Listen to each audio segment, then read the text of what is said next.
Marciano fanfic en français. Abonnez-vous à la chaîne. Nouvelle théorie fanfic. Fanfic Naruto, épouse-moi Kushina. Chapitre 101, le pacte du Raikage avec Orochimaru. Une ombre s'infiltre dans Kiri la nuit. À la frontière entre la terre du feu et la terre de la foudre, dans un ravin de montagne extrêmement isolé, une réunion clandestine avait lieu. Raikage, tu as pris la bonne décision. Orochimaru regarda le 4e Raikage devant lui et laissa échapper un rire rauque. Derrière Orochimaru se tenait à sa gauche, Fugaku Uchiha, pâle et silencieux. À sa droite, un jeune homme aux cheveux argentés souriait en remontant doucement ses lunettes. Ce n'était autre que Kabuto Yakushi, un jeune Kabuto déjà devenu son assistant compétent. Orochimaru a fait appel à Kabuto pour l'aider à transplanter un bras sur le 4e Raikage de Kumo. Le processus serait trop lent pour qu'il puisse le gérer seul. Quand pouvons-nous commencer? L'expression d'A était figée, son mécontentement à l'idée de collaborer avec Orochimaru étant évident. Il avait fourni d'importantes ressources de recherche pour cela, sinon l'homme serpent n'aurait pas accepté une tâche aussi ingrate. Derrière se trouvaient Sei et Darui, toujours vigilants. Nous pouvons commencer immédiatement, répondit Orochimaru en frappant dans ses mains. Les gens ordinaires ne pourraient pas résister à une force aussi puissante. Mais pour toi, Raikage, ce n'est pas un problème. Il a ensuite commencé à montrer la voie. 10 minutes plus tard, le groupe arrivait à une base souterraine. A s'allongea lentement sur la table d'opération, lançant un regard significatif à Darui et ceux qui se trouvaient à proximité. Si Orochimaru montrait le moindre comportement suspect, il contre-attaquerait immédiatement. Orochimaru, bien sûr, comprenait ses intentions. Parle-moi de ça, dit-il en se tournant vers Kabuto derrière lui. Le garçon hocha légèrement la tête puis prit la boîte dans ses mains. Cliquez. Lorsque la boîte s'ouvrit, un bras épais, d'un vert luxuriant, apparut. Dès l'ouverture, a pu sentir sa puissance sauvage depuis la table d'opération. Cette chose. Ses yeux se rétrécirent lentement. Il semblait qu'Orochimaru ne l'avait pas vraiment trompé. Génial. Raikage, anesthésions-le maintenant, dit Orochimaru avec un sourire lent. Pas besoin, dit-elle fermement. Transplante-le directement. Cette petite douleur n'est rien. Orochimaru haussa un sourcil. Comme on pouvait s'y attendre de la part du 4e Raikage. Sa nature prudente le faisait préférer endurer une douleur atroce plutôt que de sombrer dans un état d'engourdissement. Kabuto, prépare-toi. Commence la greffe. Il hocha la tête. Oui, Seigneur Orochimaru, répondit Kabuto en s'approchant, son bras épais à la main. L'opération de transplantation a commencé. L'opération a duré 4 heures. Avec l'éclaircissement du ciel, la greffe a finalement été réalisée. Elle a enduré 4 heures de tourments. La version améliorée des cellules d'Hashirama possédait encore une puissance immense. Elle détruisit violemment son corps, puis le répara, encore et encore. Ce cycle de destruction et de réparation le tortura pendant toute la durée de son existence. Œuf. A se pencha en avant, prenant une grande inspiration. Il regarda son bras droit, incrédule. Il pouvait facilement ressentir la puissance terrifiante contenue dans ce nouveau membre. Cette puissance. Ouah. Il a sauté. Claqué. Il a percé le toit de la base souterraine et est sorti par un tunnel. Témoin d'une telle puissance destructrice étonnante, Darui et ses échangèrent des regards choqués avant de le suivre à la hâte. Ah. Le corps entier de A fut envahi par un chakra incroyablement violent, ce genre de pouvoir. Sortie éclair, Laria. En un instant, un puissant chakra de libération de foudre jaillit du corps entier du 4e Raikage. Son être tout entier resplendit d'une lumière éblouissante. Œuf. Il regarda le rocher sous ses pieds et laissa échapper un rugissement tonitruant. Ah. Il a frappé fort avec son poing. Claqué. Boum. Boum. Boum. Boum. Boum. Boum. Boum. La montagne s'est effondrée et la terre s'est fendue. Les rochers ont été instantanément réduits en poussière. Dans un rayon de près d'1 kilomètre autour de A, le sol s'est complètement retourné, révélant des roches brunes en dessous, sillonnées de fissures radiales. Au pied du 4e Raikage, les rochers se transformèrent en poussière, se dispersant comme des cendres dans le vent. Darui et ses accoururent, stupéfaits par la vue de l'énorme cratère 30 mètres de profondeur et 100 mètres de diamètre. Ils ne purent s'empêcher de sursauter. Quelle puissance destructrice terrifiante. Ce coup de poing désinvolte rivalisait avec un jutsu de rang S, avec une force comparable à celle d'un Bijudama. Orochimaru s'approcha du bord du puits profond avec Kabuto et Fugaku. L'un d'eux a sauté hors du cratère en riant follement. Ah. Orochimaru, tu es un vrai génie. N'as-tu pas peur qu'avec ce pouvoir, je vous tue tous? Ce coup n'avait utilisé qu'environ 30% de sa force, mais sa force destructrice équivalait à celle d'un Bijudama. Sa puissance avait été multipliée par 10. Raikage, tu es un homme intelligent, répondit Orochimaru avec un rire rauque. Nous voulons tous la mort de Izuku Kamizuki. L'ennemi de mon ennemi est mon ami, tu le comprends mieux que quiconque. Et puis? Il regarda Fugaku derrière lui. Comment pouvez-vous être sûr que nous n'avons pas ce genre de pouvoir? A resta silencieux, son regard alternant entre le pâle Fugaku et le serein Orochimaru. Soudain, il éclata de rire. Orochimaru. Voilà un partenariat fructueux. Dites-moi, ce pouvoir peut-il être transmis à mon peuple? Il regarda Sei et Darui avant de fixer Orochimaru. Un tel pouvoir n'est pas facile à cultiver, répondit Orochimaru en secouant la tête. 2 ou 3 au maximum, ce serait la limite. Sa réponse était habilement ambiguë, ni un refus ni un accord. Je vois. Hocha la tête d'une voix basse et mesurée. Quant à Suna, ils ont répondu. Ils ont accepté de mettre temporairement de côté leur hostilité envers Konoha et Kumo. Nous nous préparons à affronter Izuku Kamizuki ensemble. Nous avons également entamé des discussions avec Iwa, mais nous attendons toujours leur réponse. Très bien. J'en informerai le Hokage, dit Orochimaru avec un léger sourire. Sur ce, le 4e Raikage partit, Sei et Darui en remorque. Quelques minutes plus tard, Fugaku, debout derrière Orochimaru, parla gravement. Et si le Raikage avait attaqué maintenant? Après tout? Il regarda sa manche vide, à laquelle il manquait un bras transplanté. Ne t'inquiète pas. Le Raikage n'est pas un imbécile. Orochimaru rit d'une voix rauque. D'ailleurs, s'il avait osé attaquer, j'aurais activé le sceau de malédiction sur son bras avant qu'il ne puisse bouger. Il aurait été le premier à tomber. Un éclair de cruauté froide jaillit dans ses yeux de serpent. De plus, dit Orochimaru en regardant avec ironie le puits profond à ses pieds. Ce pouvoir consume sa force vitale. Avec son corps, 2 ans tout au plus. Il ne faudra peut-être même pas autant de temps à la puissance cellulaire de son bras pour vider complètement son corps de sa force vitale. Croit-il vraiment qu'une force aussi puissante soit si facile à obtenir? Orochimaru rit froidement. Cependant, au cours de ces 2 années, il nous sera encore très utile pour contenir Izuku Kamizuki.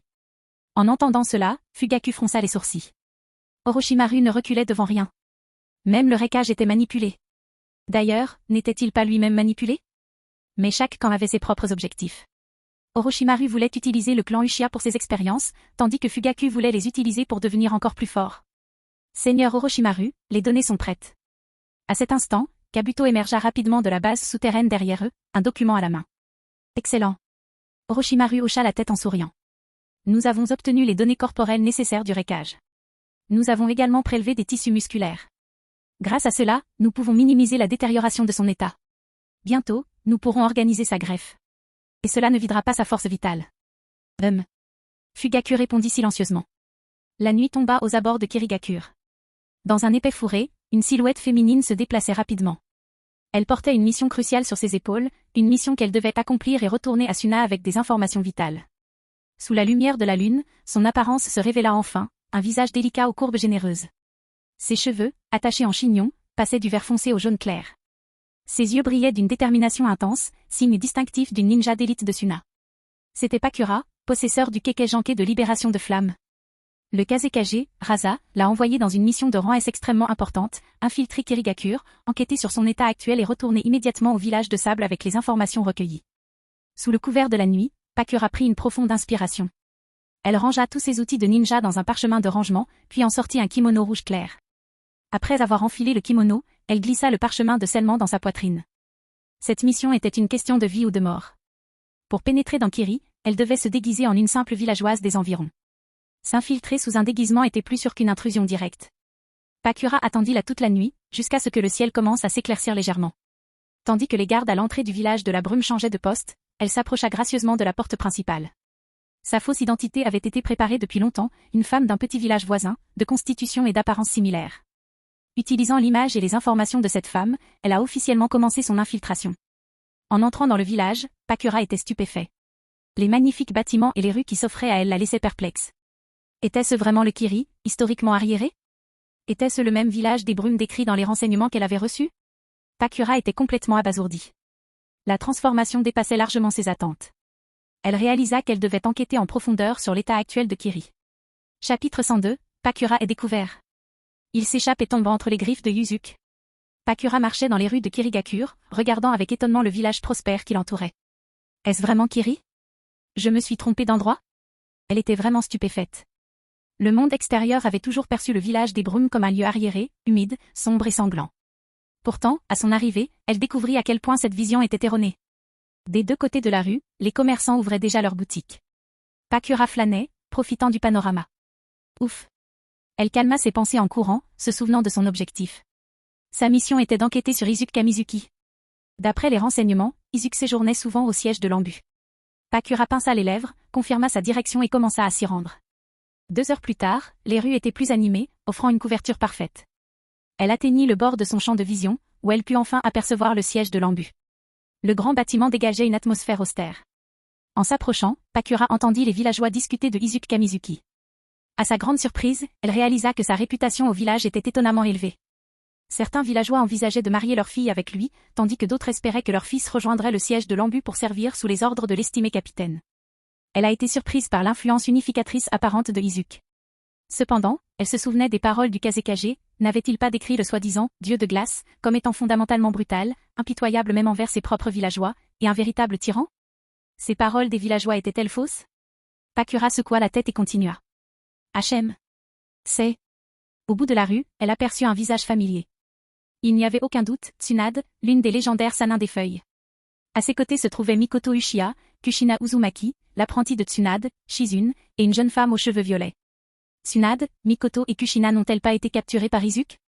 Comment pouvaient-elles errer si librement dans le village? Pakura sentait son esprit tourner. Était-elle vraiment là pour recueillir des informations, ou s'agissait-il d'un voyage touristique? Aujourd'hui, on va encore réduire Izuku à la pauvreté. Allons-y. La voix de Tsunade s'éteignit tandis qu'il s'éloignait. Complètement perplexe, Pakura secoua la tête et continua sa route vers le siège de l'Ambu. À midi, elle avait déjà recueilli quelques informations préliminaires. L'intérieur de Kiri était très différent des rumeurs extérieures. Ses installations étaient modernes, Izuku Kamizuki exerçait une influence considérable et la sécurité autour du siège de l'Ambu était exceptionnellement stricte. Entrer en contact avec Izuku ne serait pas une tâche facile. Dans la chambre d'hôtel, Pakura nota soigneusement toutes les informations préliminaires obtenues. Elle utilisa ensuite les pigeons ninja uniques de Suna pour transmettre le message. Elle ouvrit la fenêtre. Après avoir vu le pigeon battre des ailes et disparaître, elle poussa enfin un léger soupir de soulagement. Alors qu'elle se retournait, se préparant à se reposer un peu avant de continuer à recueillir des informations, ses pupilles se mirent soudain à trembler violemment. Dans sa chambre d'hôtel, de manière inattendue, une silhouette était assise sur une chaise, la regardant avec un sourire sur son visage. Cette personne. Il n'y avait pas d'erreur. C'était Izuku Kamizuki. Avant d'exécuter cette mission, elle avait mémorisé son portrait. À ce moment-là, elle est immédiatement devenue nerveuse. Kuki, qui es-tu? La voix de Pakura était légèrement tremblante. Elle se creusa la tête, se demandant si elle avait oublié quelque chose pendant la journée. Mais rien. Chaque étape de son infiltration avait été parfaite. Même son identité avait été soigneusement établie. Même si les gens étaient suspicieux, ils pourraient vérifier l'identité qu'elle avait créée. Tu es venu dans mon village brumeux, n'est-ce pas pour moi? Pourtant, tu dis ne pas me connaître. Ce n'est pas très honnête. Izuku rit doucement en regardant Pakura devant lui. Pakura. Possesseur de la brûlure libère Kekejanke. Dans l'histoire originale, elle connut une fin tragique. Elle mourut grâce à la coopération entre Rasa et Kiri de Suna, devenant un sacrifice politique malgré la puissance de son Kekejanke. Avec une alimentation adaptée, sa force aurait pu atteindre au moins la moitié du niveau Kage. Au lieu de cela, elle a été abandonnée par le village des sables, un gaspillage de potentiel absolument ridicule. 5 minutes plus tôt, Izuku avait senti sa présence.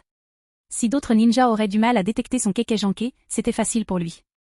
En découvrant que Pakura, porteur de la décharge de brûlure, s'était infiltré, il ne put s'empêcher de sourire. N'était-ce pas un cadeau livré directement à sa porte? Le refuser serait irrespectueux envers le Kazekage. Comment pouvait-il refuser quelque chose offert gratuitement? Je ne te connais pas, balbutia Pakura, la respiration rapide. Elle n'aurait jamais imaginé qu'après avoir infiltré Kirigakure pendant moins d'une demi-journée, elle serait déjà attrapée par Izuku Kamizuki lui-même. Tu ne me connais pas, hein? Izuku haussa les épaules. L'instant d'après, il s'est transformé en éclair et a disparu sans laisser de traces. Ce mouvement laissa Pakura perplexe. Quelle étrange et bizarre capacité était-ce? Fissure. Un bruit de tonnerre étouffé retentit alors que Izuku réapparut instantanément dans la pièce. Dans sa main se trouvait une colombe blanche et pleine de vie. À sa vue, les pupilles de Pakura se contractèrent brusquement. Elle avait déjà commencé à rassembler secrètement son chakra.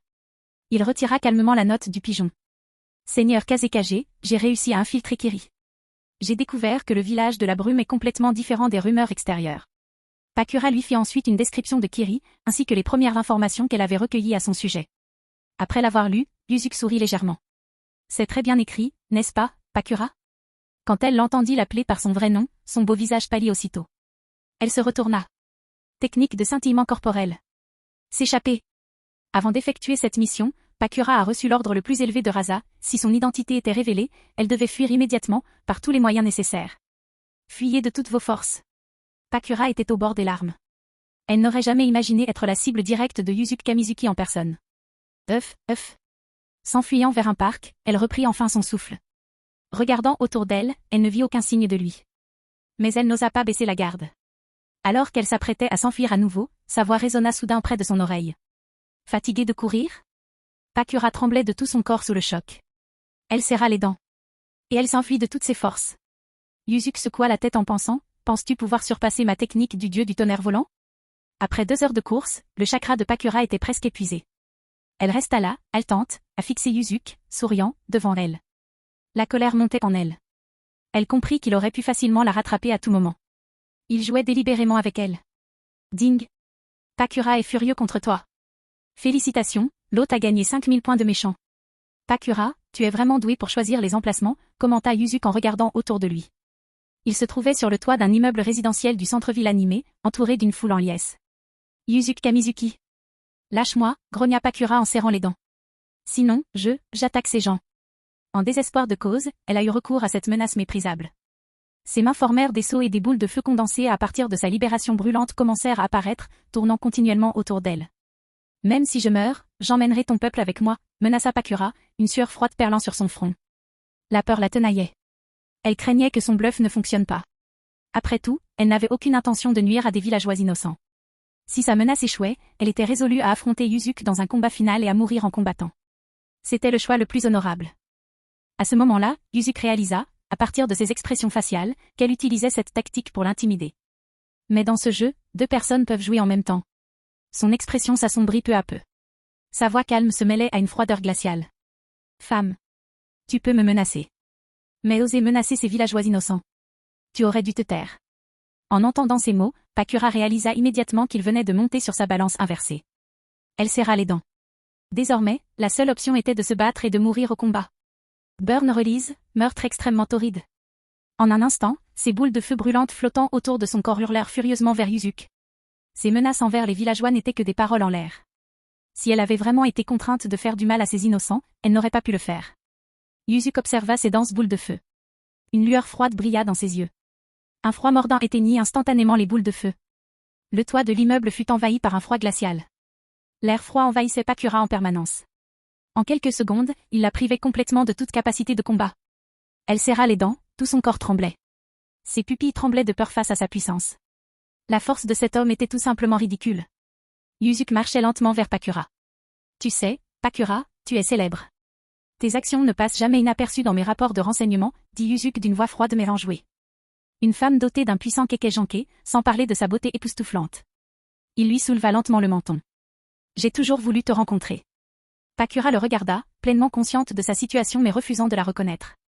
Yuzuki Kamizuki. Qu'est-ce que tu vas faire, demanda-t-elle. Tue-moi vite. Si tu es un vrai homme, tu vas mettre fin à tout ça maintenant. Je suis un homme, mais je ne suis pas un imbécile. Il rit doucement, ses yeux gris semblant transpercer ses yeux bruns. Tu es une M. La réponse de Pakura fut interrompue alors que ses joues devenaient rouges. Sans prévenir, Yuzuki captura ses lèvres. Les yeux de Pakura s'écarquillèrent de surprise.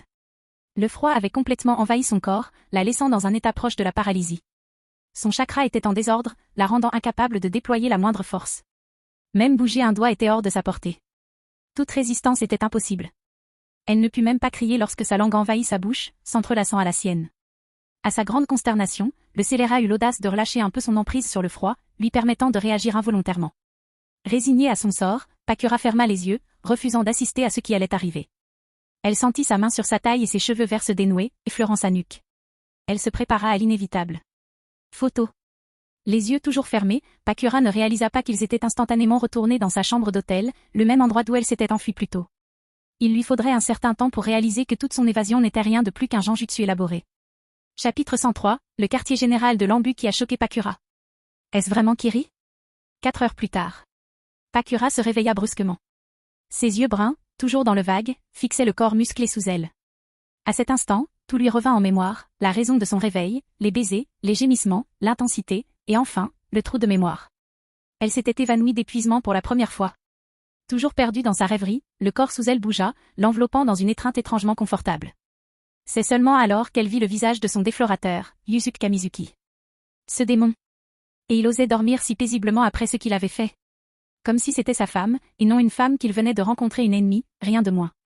Son indifférence était exaspérante. Je n'arrive pas à croire qu'il s'est endormi. Et il est toujours. Pakura souleva la couverture, trouvant sa main caressant son ventre et cet énorme appendice posé sur sa jambe. Il me caresse? Pour qui me prend-il? L'humiliation la submergea. Elle le maudit silencieusement de 1000 morts. Non seulement un ennemi lui avait-il ôté sa vertu, mais il la traitait comme une vraie dame? Même si c'était le meilleur scénario, c'était inacceptable. Les ninjas ennemis doivent s'entretuer, et non pas s'engager dans des relations intimes. Elle avait été chargée d'une mission importante par son village et s'était infiltrée à Kiri moins d'une demi-journée auparavant. Comment aurait-elle pu imaginer se retrouver dans une situation aussi inacceptable? En pensant à cela, Pakura mordit fermement ses lèvres pâles. Son corps épuisé et le regard meurtrier dans ses yeux exprimaient la colère intense dans son cœur à ce moment-là. Ding! Pakura est épuisée et impuissante pour le moment. Cependant, elle nourrit une intention meurtrière extrêmement intense envers vous. Félicitations, hôte, vous avez gagné 300 000 points de méchant. Pour montrer sa colère, elle pinça sa joue rose, la seule action que son corps fatigué pouvait réaliser. Pincer. Yuzuki, éveillé depuis un moment, n'ouvrit qu'un œil avant de le refermer. Il la serra plus fort, les faisant se rapprocher comme des amants. Je suis encore un peu fatigué, alors tais-toi, d'accord, murmura-t-il doucement à son oreille. Il avait passé toute la nuit précédente à lire des rapports et à préparer des potions de sauts maudits. Il voulait se reposer, même s'il n'avait pas besoin de beaucoup de sommeil. À cet instant, le cœur de Pakura brûlait d'une humiliation sans fin. Elle serra les dents. Si son corps n'était pas si faible et immobile, elle combattrait sans aucun doute Yuzuki jusqu'à la mort. En effet, les rumeurs qui circulaient à son sujet étaient fondées. Cet homme est un véritable démon. Pakura, je sais ce que tu penses en ce moment. Il parla doucement, sa main caressant son ventre et remontant lentement, se posant bientôt entre ses seins. Que je suis un démon de t'avoir fait ça, et que tu subis une grande humiliation. Ah. Je trouve même ça drôle. Je n'ai peut-être pas la morale la plus pure, mais je suis certainement au-dessus de quelqu'un qui t'arracherait tous les doigts et toutes les dents juste pour te forcer à révéler la raison de ta présence ici. En entendant ces paroles, Pakura se sentit encore humiliée, mais au fond, elle était d'accord avec lui. Même si son entraînement de ninja impliquait la torture, ce n'était pas une option qu'un humain sain d'esprit accepterait. Alors, au moment de peser le pour et le contre. J'aime les belles femmes, alors tu n'as pas de chance d'être belle? Je ne sais pas comment dire mieux, dit Yuzuki avec un léger sourire. Et tu ne peux pas dire que tu n'as pas aimé. Tes gémissements étaient. Les joues de Pakura devinrent immédiatement rouges. Elle serra les dents et rétorqua, non, je n'ai pas aimé. Même si ça lui plaisait vraiment, elle ne l'admettrait jamais. Elle voulait juste être en colère contre lui, furieusement en colère. Cela le rendait seulement un peu étrange, et il choisit de parler doucement. Les femmes? Ce sont vraiment des créatures dont les paroles ne correspondent pas à leur cœur. Yuzuki rit calmement puis lui pinça doucement la joue. Toi. Pakura le fusilla du regard, les yeux emplis de rage. Yuzuki Kamizuki. Si tu en as le courage, alors tue-moi. À quoi bon? Tu veux que je te supplie? Laisse-moi te le dire. Même si je meurs, je ne supplierai jamais un ennemi. Elle a craché les mots, un mélange de honte et de fureur dans la voix. Mes pouvoirs, je suis sûre que tu les as déjà expérimentés. Si tu veux les réessayer, tu peux me le dire n'importe quand, n'importe où. Ses lèvres se courbèrent légèrement et il dit avec un rire léger, et puis? Une belle fille comme toi? Ne serait-ce pas un gâchis de mourir? Tu es un cadeau que Suna m'a livré. Si je ne l'acceptais pas, ne serait-ce pas un manque de respect envers le Kazekage? Toi? Pakura le fusilla du regard, ses yeux brillant d'une colère extrême. À cet instant, Pakura sentit qu'elle avait récupéré du chakra. Elle leva la main droite, essayant de retenir Yuzuki, mais il la saisit rapidement. TSK. C'est du gâchis d'utiliser cette main pour des outils de ninja. Elle est plus adaptée aux ustensiles de cuisine, tu ne trouves pas, la taquina-t-il. En entendant ces mots, la colère de Pakura s'enflamma à nouveau. Je vais certainement. Balbutia-t-elle, mais avant qu'elle puisse terminer, Yuzuki captura ses lèvres dans un autre baiser. Le bras coincé et le corps encore faible, Pakura était impuissante à résister à ses avances. Leurs langues entrelacées devinrent le seul champ de bataille où elle osait le défier. Cette rencontre intense dura plusieurs minutes, au point de faillir se transformer en une nouvelle séance épuisante. Une fois de plus vaincue, Pakura resta essoufflée. Tu vois? Tu es encore plus jolie quand tu es silencieuse, commenta Yuzuki, gâchant l'instant. Ding! La haine de Pakura envers vous s'est intensifiée. Félicitations, hôte, vous avez gagné 50 000 points de méchant. Un sourire apparut sur son visage lorsqu'il entendit la notification, ce qui rendit tout cela encore plus intéressant pour lui. Bon, levons-nous. Je suis bien réveillé maintenant, dit-il, son énergie retrouvée après une sieste confortable. Quand Yuzuki se redressa, Pakura comprit ce qu'il voulait dire par « bien éveillé ». Elle détourna rapidement le regard, toujours incrédule devant la façon dont son impressionnante anatomie avait pu tenir en elle. Pendant ce temps, Yuzuki sortit un ensemble de vêtements propres d'un parchemin spatial. « Porte ça, dit-il en haussant les épaules. Ce kimono que tu portes est de piètre qualité. Il est déjà réduit en lambeaux sans que cela ne se produise trop. Toi, commença Pakura, mais ses paroles furent interrompues par la chute de ses vêtements sur sa tête. Lorsqu'elle les retira, elle le vit étouffer un rire. Je vais. Me tuer? Ouais, j'entends ça souvent. Pakura se tut, le fusillant du regard avec colère. Son corps, encore épuisé, n'était pas en mesure de s'habiller, alors elle tourna son visage vers la fenêtre. Dehors, l'agitation des gens se mêlait au chant des oiseaux, et une brise fraîche entrait par une fente de la fenêtre. Au fond d'elle-même, même si elle détestait l'admettre, elle ressentait un léger soulagement que cela se soit produit dans une pièce privée. L'idée que cela se produise ailleurs était trop humiliante à envisager. « Sais-tu pourquoi tu es encore en vie ?» demanda soudain Yuzuki, attirant son attention. Son cœur fit un bond. Serrant les dents, elle cracha, « Parce que tu me veux encore. » Ses joues rougirent lorsque les mots quittèrent sa bouche. Faux. Absolument faux. Sa voix devint froide. Si c'est ce que tu penses, ça montre à quel point tu es limité. Tu crois vraiment que je manque de femmes? Pakura se mordit la lèvre nerveusement. Alors, pourquoi? Parce que, même si tu as prétendu faire du mal à ces innocents dans l'illusion, tu ne l'as pas fait. Un léger sourire apparut sur les lèvres de Yuzuki. C'est pour ça que tu es encore en vie. Pakura serra les dents. Je ne m'abaisserai pas à votre niveau, ninja de Kiri. Elle l'avait déjà offensé, quelques insultes supplémentaires ne feraient pas beaucoup de différence. Raisonner avec les femmes est une perte de temps. Songea Yuzuki, s'adressant apparemment à Pakura et à lui-même, tu dois juste les convaincre. Et, rétorqua Pakura avec colère. Et si j'avais vraiment attaqué ces gens? Que aurais-tu fait? Elle a immédiatement regretté d'avoir posé cette question. J'aurais défait le Genjutsu en t'enfonçant un cunei dans la gorge. Aussi simple que ça. Sa réponse était froide, mais acceptable dans un monde de tueurs. Il poursuivit, peu importe ta beauté, les psychopathes fous et les meurtriers ne sont pas mon genre. Un sourire doux et raffiné apparut sur le visage de Yuzuki. Pourtant, c'est ce sourire qui fit frissonner Pakura. Grâce à cette brève interaction, elle comprit que l'homme devant elle tenait parole. Mets-le toi-même. Il lui jeta négligemment un collier noir à clochette. Lorsque le regard de Pakura se posa sur le collier, ses joues devinrent instantanément rouges. Non. Je ne l'utiliserai pas, protesta-t-elle immédiatement. Bien qu'elle eût récemment vécu des expériences aussi intimes, elle n'était pas idiote. Même si elle n'avait jamais vécu cela auparavant, elle connaissait naturellement ces choses entre hommes et femmes. Elle comprenait quel genre de chose était ce collier. N'était-ce pas, ce genre de chose, soumise? Je ne négocie pas avec toi. C'est un ordre. Passe-le. La voix de Yuzuki était dénuée d'émotion. Toi. Sentant l'aura froide émaner de lui, Pakura frissonna. Serrant les dents, elle ramassa lentement le collier à clochette noire devant elle. Elle le passa autour de son cou, se disant que tant qu'elle serait encore en vie, elle aurait une chance d'obtenir des informations sur le village brumeux. À cette époque, elle pouvait encore révéler toutes les informations. Une fois que Pakura a pris sa décision, elle a fermé le collier avec un clic. Ding-ling. Le son sec de la cloche résonnait à ses oreilles. Ses joues, qui venaient de se remettre, brûlèrent à nouveau. Ça te va. Elle entendit la voix de Yuzuki paraître étrange et n'osa pas le regarder. Mais elle n'avait pas vraiment le choix lorsqu'elle fut soudainement soulevée par lui, finissant par être portée comme une princesse. Kia. Qu'est-ce que tu fais? Pakura pensait qu'il allait faire quelque chose, mais il se dirigea calmement vers la salle de bain. Un bain? Où tu crois que ça ira finalement? Yuzuki la regarda dans les yeux, puis baissa les yeux vers son entrejambe. Et Pakura rougit encore plus et couvrit timidement sa vue. Après cela, ils prirent une douche et se lavèrent autant qu'ils le purent. Surtout Yuzuki, qui profita de l'occasion pour la voir. Il ne restait donc qu'un bain à l'intérieur et un savon plus tard. Une fois le bain terminé, ils se rhabillèrent, Pakura ayant déjà récupéré la majeure partie de ses forces. C'était difficile, mais elle pouvait désormais se tenir debout. Visitons maintenant votre objectif de mission, le siège de l'Embu. Sur ce, Yuzuki ouvrit la porte et se mit à marcher, sans se retourner. Pakura se contenta de renifler et de le suivre, comme si c'était tout ce qu'elle pouvait faire. Malgré tous ces événements inattendus, quelques pensées restaient gravées dans sa tête. L'une d'elles était l'objectif de sa mission. C'était une ninja. Une ninja bien entraînée. Pour une femme ordinaire, être utilisée et abandonnée pouvait signifier la fin d'une vie honorable, et beaucoup choisiraient d'y mettre un terme sur le champ. Les actes de Yuzuki, même sans son consentement initial, furent au moins quelque peu atténués par les soins qu'elle reçut par la suite.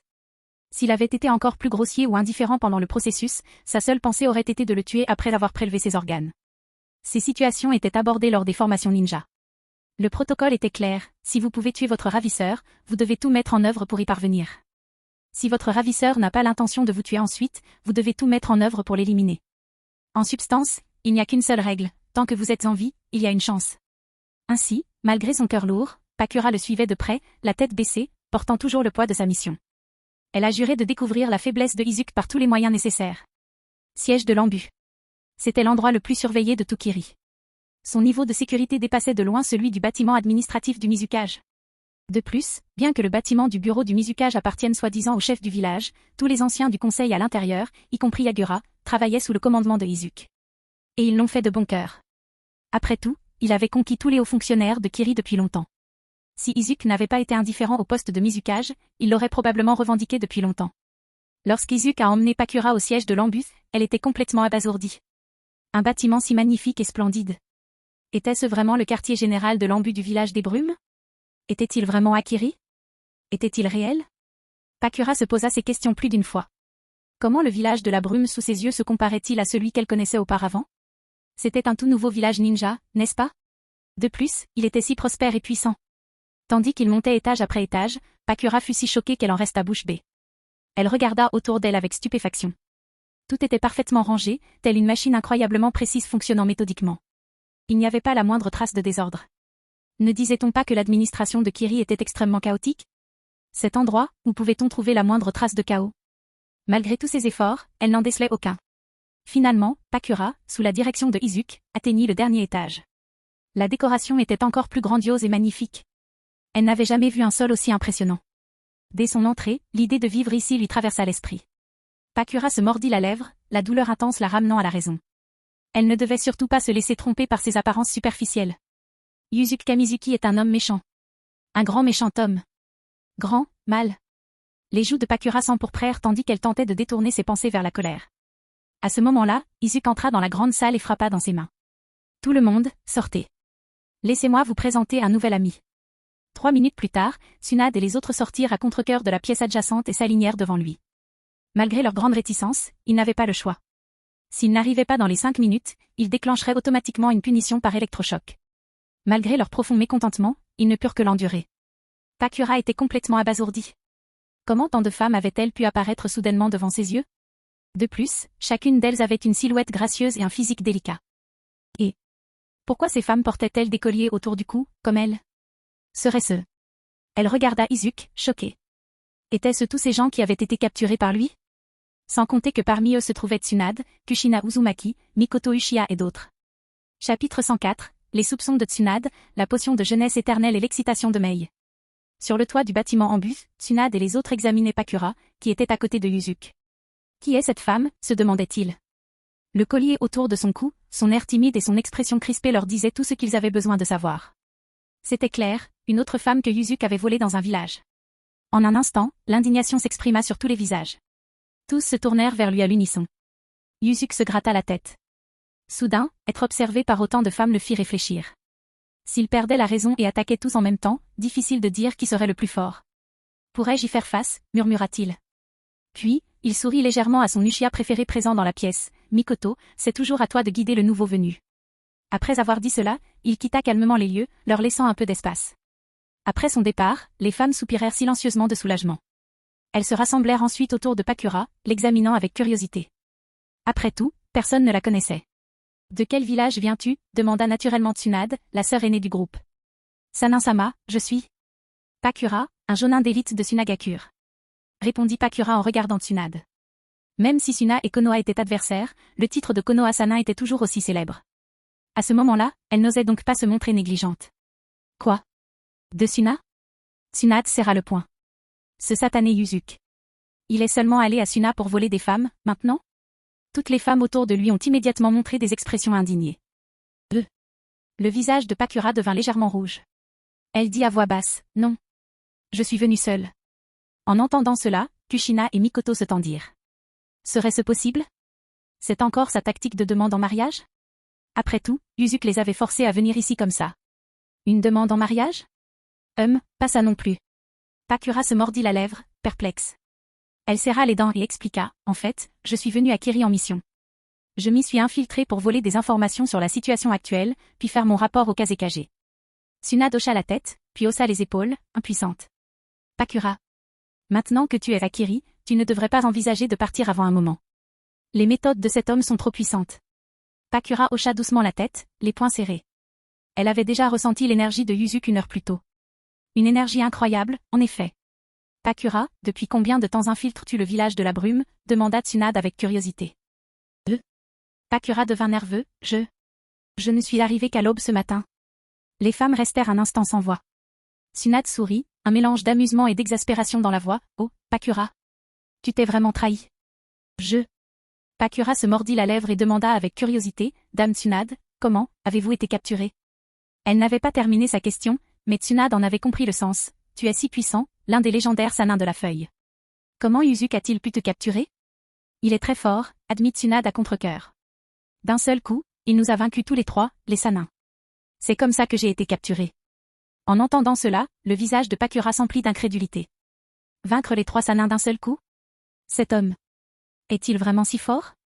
Puis, elle déglutit difficilement et demanda avec une gorge sèche. Alors, vous tous, êtes? J'ai été forcée de venir ici à cause de sa tactique de demande en mariage. Kushina serra les dents de colère. Elle pensait à Minato souffrant dans la prison souterraine de l'Ambu. Cependant, Uzuk lui disait aussi que tant qu'elle resterait calme et sage, sa vie ne serait pas en danger.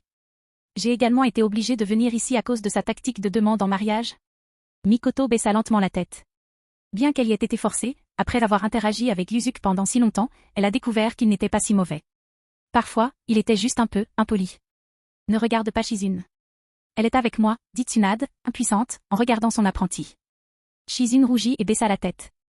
Ces deux-là sont Mabui et Yujito Nii de Kumogakure. Uzuk les a également amenés ici.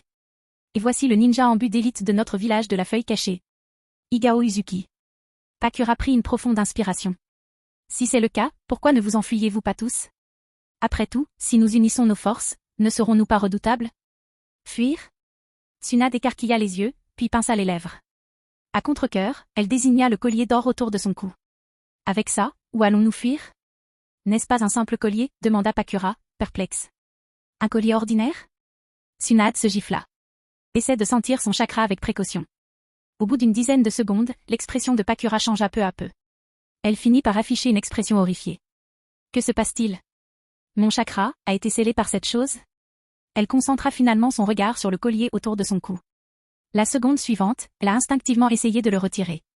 Non. Lorsque Tsunade et les autres ont essayé de l'arrêter, il était déjà trop tard. Au moment où elle a essayé de retirer le collier de force, des courants électriques intenses ont immédiatement jailli d'elle, se propageant dans tout son corps. Ah. Quoi? Ah. Que se passe-t-il? Ça fait mal. Le collier de l'esclave commença à libérer une puissante décharge électrique en guise de punition. Il semble qu'il ne t'en ait délibérément pas parlé. Dit Tsunade en regardant la punition de Pakura avec colère. Cependant, tout le monde ne pouvait que regarder, impuissant, sans pouvoir rien faire. Ding. La haine de Pakura envers vous s'est intensifiée. Félicitations, l'hôte a gagné 50 000 points de méchant. Pendant ce temps, Uzuk est arrivé chez sa petite amie. Mei, viens ici. J'ai quelque chose de bien pour toi, dit-il avec un léger sourire, sortant une bouteille de potion rose de son coffre. Mei regarda curieusement la bouteille de potion rose. Puis son visage devint rouge. Marie, en fait, nous n'avons pas besoin d'utiliser ce genre de potion. Voyant cela, Uzuk tapota doucement son front avec son doigt. À quoi pense ta petite tête? C'est une potion de jeunesse éternelle. Et c'est là. Il venait de dépenser 500 000 points de méchant pour l'échanger à la boutique. Même si son apparence n'était pas très appropriée, on ne pouvait nier sa puissance. Sérieusement? Ça existe vraiment? Après avoir entendu son explication, les yeux de Mei s'illuminèrent aussitôt en regardant la potion dans sa main. La jeunesse éternelle. C'était la tentation la plus fatale pour une femme. Pour ces belles femmes qui aimaient la beauté, c'était une chose pour laquelle elles donnaient tout. Tu crois que je te donnerais quelque chose de faux? Demanda Uzuk avec un léger sourire. Puis il lui lança la potion rose. Mais il la rattrapa rapidement à deux mains. Et, mon chéri, comment as-tu pu jeter un objet aussi précieux? La gronda-t-elle d'un ton légèrement rancunier. Il haussa un sourcil en réponse. Mei se lécha les lèvres, puis dévissa le bouchon et but la potion d'un trait. Instantanément, l'énergie rose a commencé à circuler dans tout son corps, la parcourant frénétiquement. Quelques secondes après l'avoir avalée, cette puissante énergie commença à transformer chaque centimètre carré de sa peau, amenant chaque cellule de son corps à son apogée. Elle ne pouvait que se développer dans une meilleure direction et elle ne vieillirait jamais.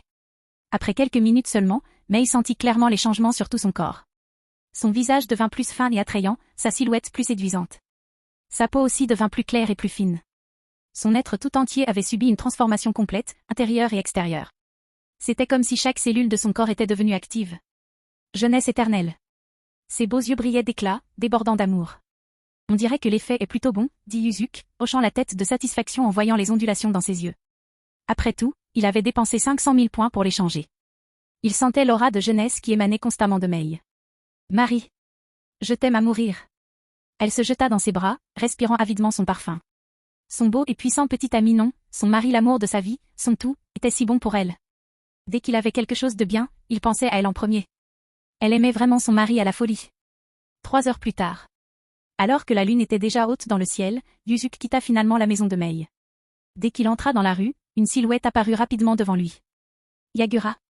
Yusuke pencha la tête et regarda le Mizukage d'un air gêné. Tu m'attendais? Oui, répondit honnêtement Yagura.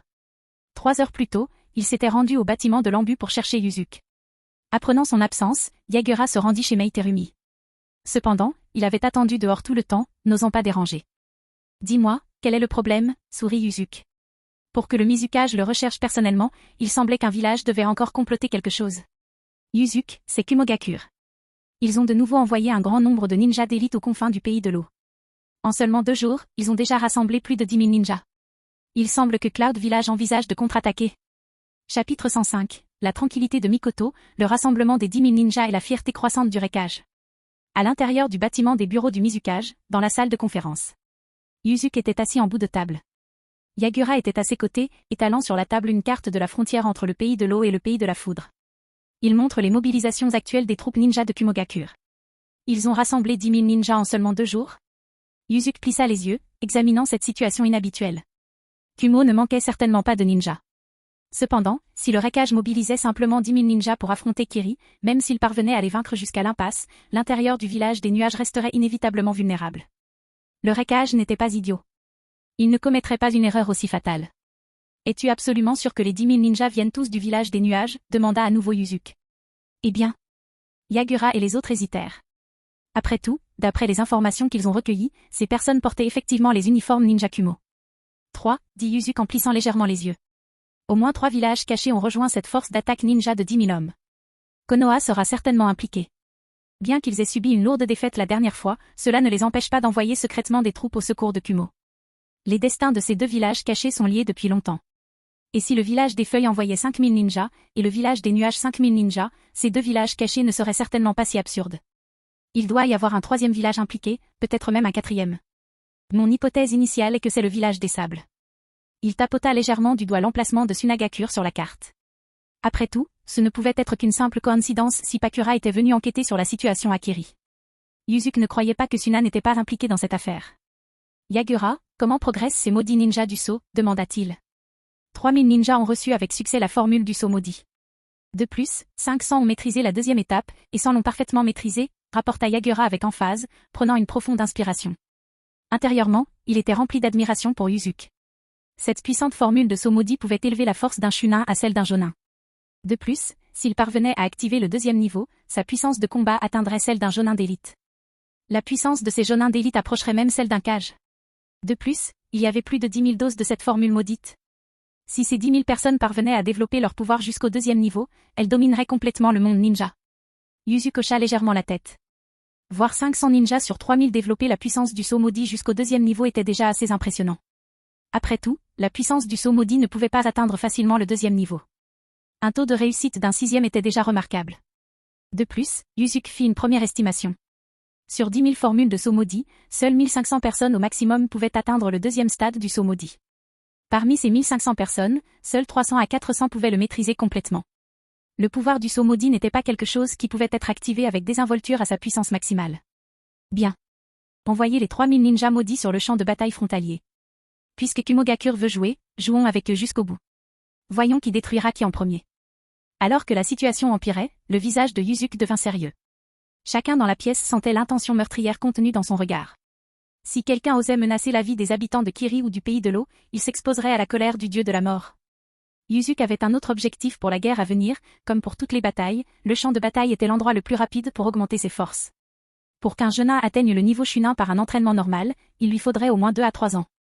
Mais sur le champ de bataille, même s'ils survivaient dans les interstices, cela ne prendrait que 2 à 3 mois tout au plus. Après tout, leur esprit est constamment sous pression. Ils s'affûtent à force de situations de vie ou de mort. C'est seulement alors que leur chakra peut réaliser de puissantes avancées. Entraîner des soldats pendant 1000 jours, utilisez-les pendant 1 heure. Il est temps pour ce groupe de ninjas maudits de s'aguerrir sur le champ de bataille. Après avoir quitté le bâtiment du bureau du Mizukage, Yusuke s'est rendu au dernier étage du bâtiment en but. En rencontrant Pakura, il lui demanda directement, sans préambule, « Pakura, combien de ninjas ton village des sables a-t-il envoyé pour soutenir le village des nuages ?» Avec une seule phrase, elle a eu peur. Comment Yuzuki était-elle au courant? C'était une information top secrète. Elle n'en avait jamais parlé. Elle n'avait même pas laissé échapper le moindre indice à Tsunade et aux autres. Je ne vois pas de quoi tu parles, dit Pakura en serrant les dents. Mon village et Kumo sont historiquement opposés. Comment pourrions-nous leur envoyer des ninjas? Elle ne pouvait pas l'admettre, même si ça la tuait. Elle ne pouvait absolument pas l'admettre. Tu ne vas pas me dire la vérité, hein? Yuzuki sourit légèrement. Bon, on a encore un peu de temps avant l'aube. Tu ne vas vraiment pas me dire la vérité? Ce que je dis est la vérité, insista Pakura avec obstination. Yuzuki ferma lentement la porte de la chambre. Puis il marcha pas à pas vers elle. Tu ne veux vraiment pas me le dire, dit-il en souriant. Toi, qu'est-ce que tu vas faire? Pakura sursauta et recula sans cesse. Ce que je dis, c'est la vérité. Yuzuki continua de marcher vers elle. Je vais te demander une dernière fois. Je veux entendre la vérité. Pakura était maintenant coincée contre le mur de la chambre.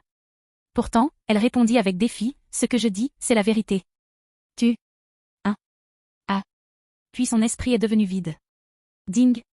Pakura est furieuse contre vous de l'avoir forcé à trahir son village. Félicitations, l'hôte a gagné 200 000 points de méchant. Le lendemain matin, dans la chambre désignée de Pakura.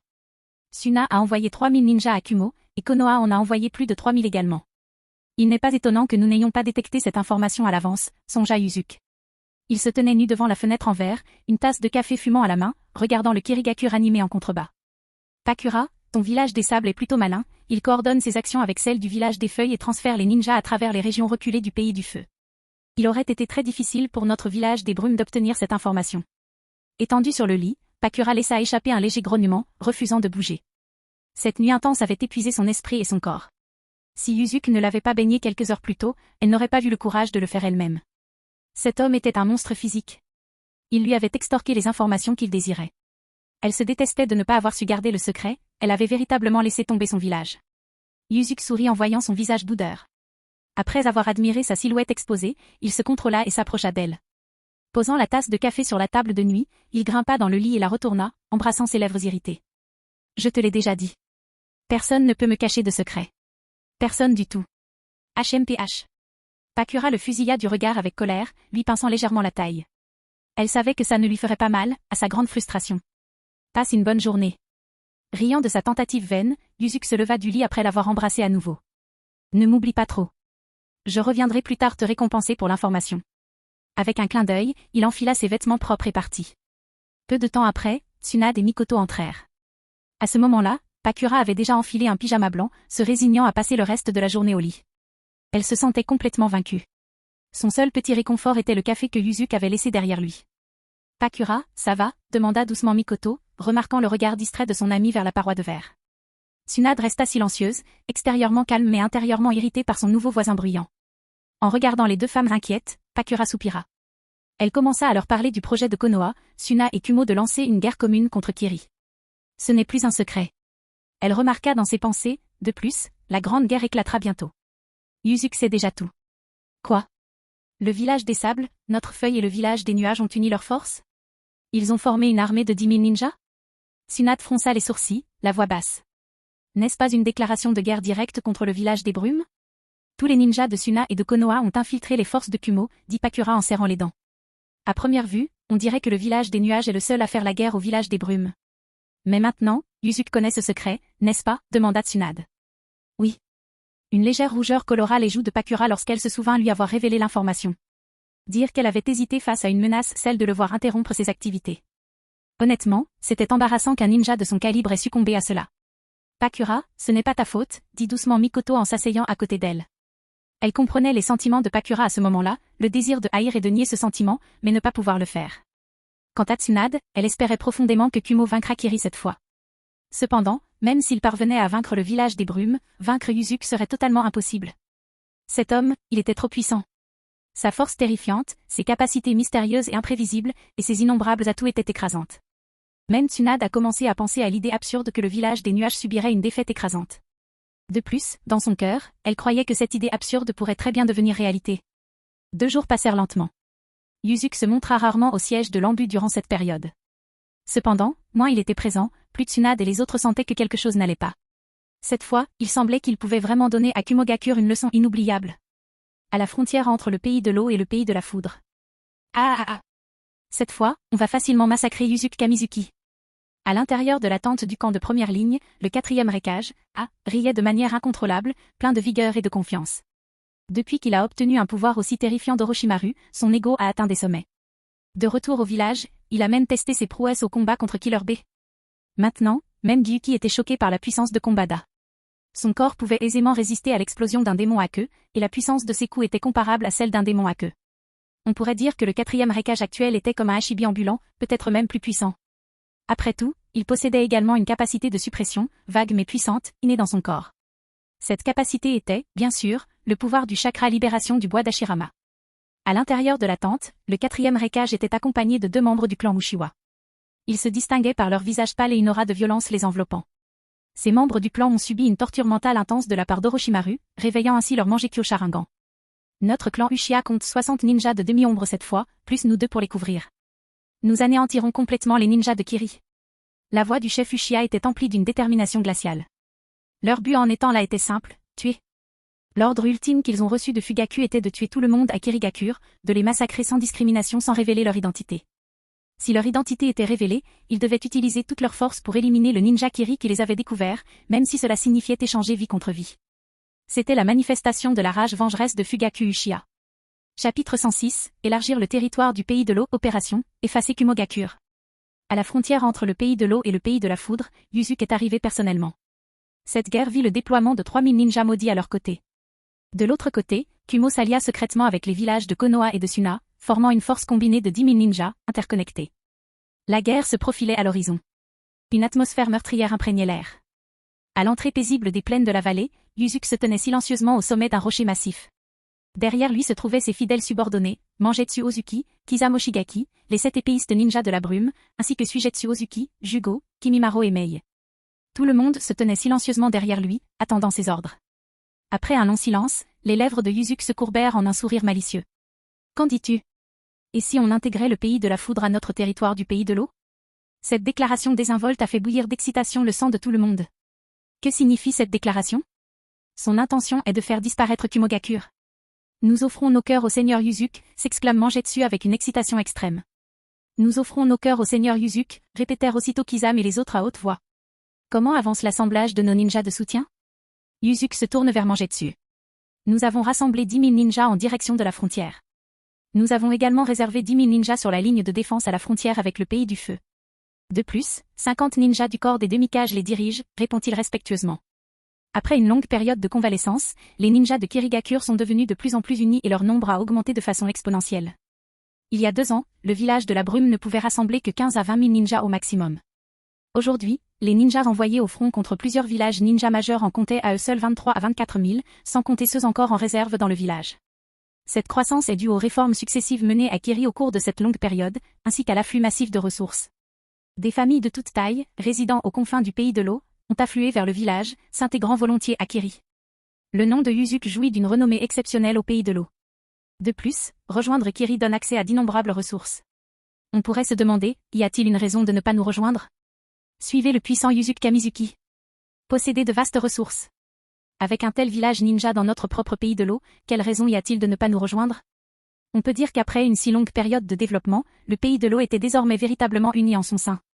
En effet, il y a 6 mois déjà, le daimyo de l'eau avait déjà déclaré son soutien inconditionnel à tous les projets de développement du village brumeux. Après tout, plus Kiri devient fort, plus la position du daimyo au pays de l'eau s'affirme. Bien qu'il jouisse de droits politiques extrêmement élevés, cette autorité a depuis longtemps perdu tout impact significatif au sein de Kiri. C'est parce que tout le village de la brume, et même tout le pays de l'eau, des ninjas de tout rang, suivent l'exemple de Yuzuki. Alors fixons-nous un petit objectif, dit Yuzuki après avoir entendu le rapport de Mangetsu. Il leva doucement la main droite, pointant directement vers les ninjas de Kumo de l'autre côté de la ligne de bataille. Avant l'arrivée de nos 10 000 renforts, nous aurons complètement détruit le village du nuage caché. Sa voix est remplie d'une froide intention meurtrière. Oui. Derrière lui, Mangetsu et les autres crient à l'unisson. 3000 personnes combattent 10 000 ninjas de Kumogakure et pourtant ils ne montrent aucune peur. Au contraire, tous les regards révèlent un esprit combatif intense. La bataille pour l'anéantissement de Kumo commence, cria Yuzuki d'une voix forte, bondissant et s'envolant droit dans le ciel. Alors que le rugissement résonne dans le ciel, les 3000 troupes du sceau maudit de Kirigakure avancent comme des tigres libérés de leur cage, chargeant vers la frontière du pays de la foudre. Dans la ligne de bataille de la frontière du pays de la foudre. Quoi? Ils ont un peu plus de 3000 ninjas, mais ils nous attaquent en premier? En entendant cela, le 4e Raikage devint furieux. Tuez-les tous. Prévenez tous les ninjas. Combattez à mort avec Kiri. Ae est furieux. Il sort de la tente en courant. Cette fois, c'est lui qui mènera l'attaque. Les membres du clan Uchiha présents au camp se cachent également au milieu de cette puissante vague de ninjas. Leur objectif est simple, attaquer et tuer les ninjas du village des brumes. Tuer. Libération de l'eau, pilier d'eau tremblant. Éclair, éclair sismique. Libération d'eau, désintégration de la masse d'eau boulette. Sortie éclair, la grande muraille. Sur un champ de bataille, les ninjas Kiri affrontent les ninjas Kumo, tous deux déchaînant leur spécialité avec une puissance maximale. Ninjutsu, piège mortel du clone de l'ombre. Technique secrète, décapitation par flamme style nuage. Ailleurs, une série de techniques secrètes explose parmi les ninjas, transformant le champ de bataille en un bain de sang brutal. Ébullition libération, explosion de vapeur. Libération de lave, pluie acide massive. Mei libère son Kekkei-Jankai, démontrant ainsi sa nouvelle force de cage. Bien qu'elle affronte seuls 30 à 40 jonins de Kumo, elle garde le contrôle total du combat. Style aquatique, technique du pistolet à eau. Technique d'hydratation. Mangetsu, pour ne pas être en reste, passe à l'action. Libération d'eau, grande vague explosive de collision d'eau. Libération de l'eau, la technique de la balle du grand requin. Kizam rit aux éclats, massacrant sans effort les ninjas Kumo. Shikotsumiaku, la danse du camélia. Shikotsumiaku, Karamatsu no Mei. Kimimaro est tout aussi décisif dans son meurtre. L'odeur du sang se répand peu à peu. La bataille dure depuis 10 minutes. Vallées et plaines sont désormais jonchées d'innombrables cadavres. Même les rivières de montagne, autrefois claires, ont viré au rouge cramoisi. Il y a quelque chose qui cloche, capitaine. Les ninjas Kiri ont un problème. Même acculés par une douzaine d'entre nous, ils explosent soudainement avec une étrange puissance. Nous avons perdu trop de ninjas de cette façon. Ah. Capitaine. Reculez vite. Les ninjas Kiri ne sont pas humains. Leur peau s'est soudainement assombrie, certains ont même des cornes sur la tête. Ce sont des monstres.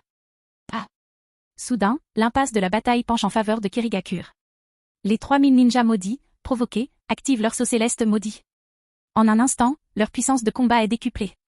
3000 hommes se battent contre 10 000, et pourtant ils tiennent bon. De plus, ils ont déjà commencé à gagner un léger avantage. Pas étonnant que Yuzuki Kamizuki soit si sûr de lui. Je vais le tuer moi-même. Ae est furieux à présent. Derrière lui, les expressions de Darui et ses devinrent elles aussi extraordinairement sérieuses. De toute évidence, il ne s'attendait pas à ce que ces ninjas possèdent une technique secrète aussi étrange et imprévisible. Tu n'as pas besoin de venir me chercher. Soudain, une voix retentit à l'oreille du 4e Raikage. À cet instant, il aperçut dans le ciel une silhouette divine flottant silencieusement, Yuzuki. Yuzuki Kamizuki. En le voyant, entra dans une colère noire. Le chakra de son corps se mit à bouillonner sauvagement. Mode chakra libération éclair. En un instant, il est entré dans son mode le plus puissant. Boum. Un bang sonique tonitruant retentit.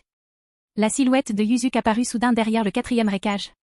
Ses mains avaient déjà saisi les têtes de Darui et ses. Sa vitesse était telle qu'elle prit même à au dépourvu. 5 doigts saisirent facilement la tête des 2 hommes devant lui. J'espère que tu as eu une belle vie jusqu'ici. Malheureusement, tu as commis l'erreur d'encourir ma colère. La voix de Yuzuki était vide, la moindre trace d'émotion était inexistante. Cela semblait être une voix supérieure, venant énoncer un fait. Et c'est ce qu'il fit. Tomber. Dès que ces mots furent prononcés, Darui et ses ressentirent instinctivement une terreur infinie. Cette peur les frappa de plein fouet. Juste au moment où les deux étaient sur le point de contre-attaquer, les mains de Yuzuki se sont rapidement déplacées dans des directions opposées. Divisé. Divisé. Avec les brefs bruits de déchirure et de déchirure. Boum. Boum. Les 2 corps tombèrent à genoux, puis s'écroulèrent en avant. Là où leur tête aurait dû se trouver, seul leur cou gelé subsistait, empêchant toute fuite de sang. Et leurs têtes? Elles ont disparu dans le chaos de la bataille. Toi. Yuzuki Kamizuki. Ah. Je vais te tuer. Les yeux de A brillèrent d'une rage folle. En voyant les corps sans vie de Darui et ses, il s'est transformé en un être de pure fureur. Ding. Le 4e Raikage est entré dans une rage incontrôlable. Il ne souhaite rien d'autre que sa mort immédiate pour venger ses subordonnés. Félicitations, l'hôte a gagné 500 000 points de méchant. Yuzuki observait le 4e Raikage, désormais consumé par une rage frénétique. Il leva simplement les mains et les salua. Son visage resta impassible. Viens si tu l'oses. Arrivé plus tôt, Yuzuki sentit les réserves de chakra du Raikage. Elles étaient au moins 10 fois plus importantes qu'auparavant, la plus grande concentration se trouvant dans son bras droit. Il avait maintenant hâte de tester son point contre, qui avait décuplé sa force. Qui serait le plus fort? Ah! Le 4e Raikage poussa un rugissement furieux. La puissance de son poing se condensa soudain. Le chakra déferlant se rassembla dans son poing, le concentrant en un seul point avant de frapper son ennemi mortel. À ce moment-là, Yuzuki leva également son poing, utilisant seulement 30% de sa force totale pour tester les os. Bouh! Coup de poing. Une rafale de vent terrifiante se déchaîna aussitôt. Yuzuki resta immobile. Cependant, le corps d'A fut projeté en arrière et heurta violemment un rocher. Le rocher se brisa sous l'impact.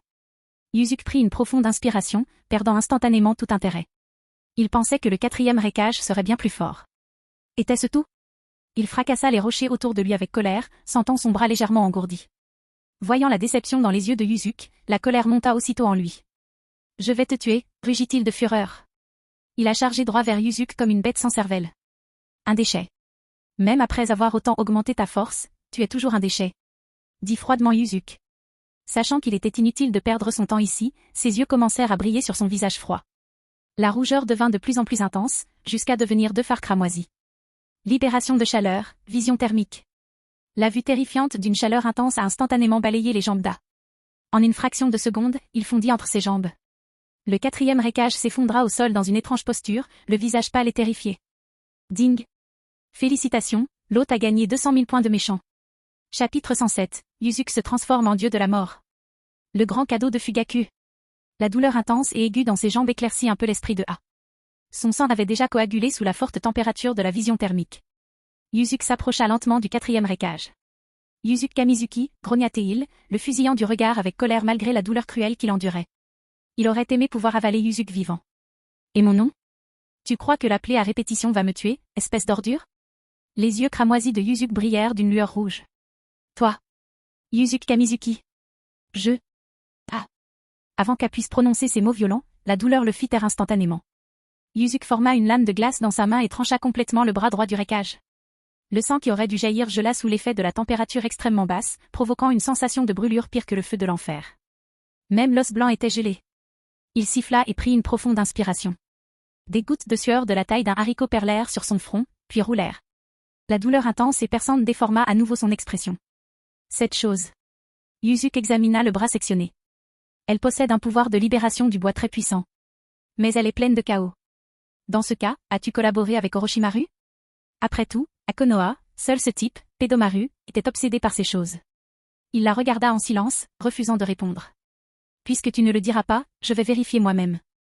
Le rouge des yeux de Yuzuki disparut lentement, puis soudain, une paire de manches Kisharingan apparut. L'éclat du manche Kisharingan à 9 branches enveloppa instantanément le 4e Raikage. À ce moment-là, le regard d'A été rempli d'un choc sans fin. Ce n'est pas quelque chose que seul le clan Uchiha devrait posséder. Avant même d'avoir pu terminer sa phrase, il était profondément prisonnier du Genjutsu de Yuzuki. Tous les secrets lui étaient dévoilés. C'est donc comme ça, dit Yuzuki après avoir découvert des informations utiles. Il libéra du Genjutsu. Libéré du Genjutsu, le Raikage prit immédiatement une profonde inspiration. Toi. Comment possèdes-tu le Sharingan que seul le clan Uchiha devrait posséder? Se pourrait-il que tu aies transplanté les yeux de leur clan en toi? C'est tout ce à quoi je pouvais penser. Mais avant qu'il puisse poursuivre cette pensée, la redoutable lame de glace le réduisit au silence par une nouvelle vague de douleur intense. Sous ses yeux choqués, son bras gauche se détacha de son corps, roulant lourdement sur le sol. Désormais, sans membre, le Raikage ressemblait à l'œuvre du diable, complètement dévasté et détruit. Avec seulement sa tête et son torse, il ne s'accrochait qu'à un mince fil de vie. H. Un cri d'agonie jaillit de la bouche de A. Ding. La haine du 4e Raikage a pour vous est insupportable. Félicitations, hôte, vous avez gagné 200 000 points de méchant. Arrête de crier. Les cellules Hashirama restantes dans ton corps t'empêcheront de mourir pour l'instant. Cependant, je veux que tu sois témoin de la scène que tu as toi-même provoquée en déclarant cette guerre. Yuzuki poursuivit, l'air froid, tu verras de tes propres yeux la chute du pays de la foudre et la destruction de Kumo. Alors seulement tu mourras. Démon. Tu es un démon. Ah, en entendant cela, s'effondra enfin. Tu es un démon. Yuzuki Kamizuki. Tue-moi. Pas d'urgence. Yuzuki tourna son regard vers le champ de bataille ensanglanté.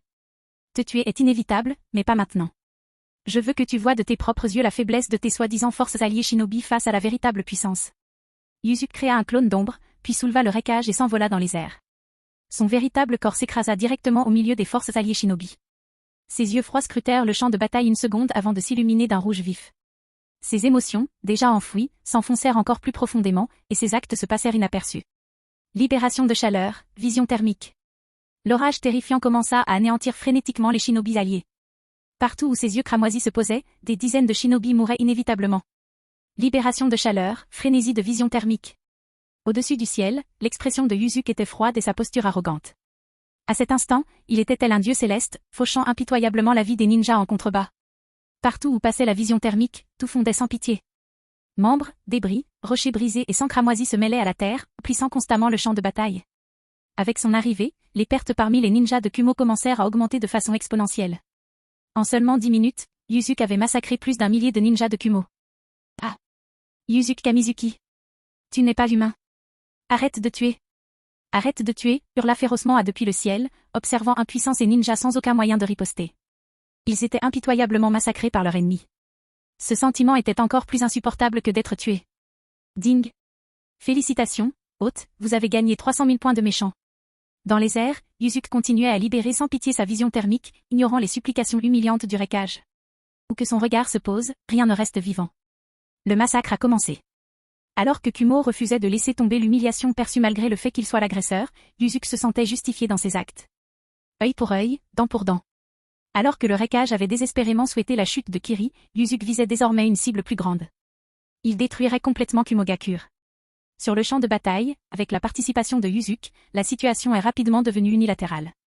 Même les ninjas de Kiri se retinrent unanimement. Les ninjas qu'il combattait étaient terrifiés. À cet instant, une seule pensée les trottait dans la tête. S'échapper. Il fallait s'échapper à tout prix. C'était une guerre totalement inégale. Tout le monde, écoutez bien. Intercepter et tuer tous ces ninjas en fuite. Ne laissez personne en vie, ordonna Mangetsu d'un ton sévère. Oui. Les ninjas derrière lui obéirent immédiatement. Dans le ciel, Yuzuki se transformait en véritable dieu de la mort, massacrant tout. Son corps dégageait une aura glaciale d'âme et de brume glacée.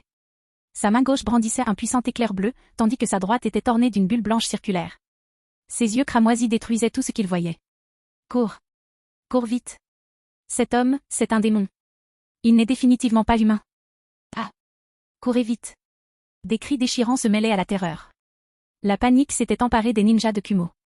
Même les ninjas de Konoha, mêlés à la foule, tentaient de fuir par tous les moyens. Les membres autrefois fiers du clan Uchiha battaient désormais en retraite, désespérés. Yuzuki remarqua attentivement une petite équipe sur la gauche qui avançait à un rythme extrêmement rapide.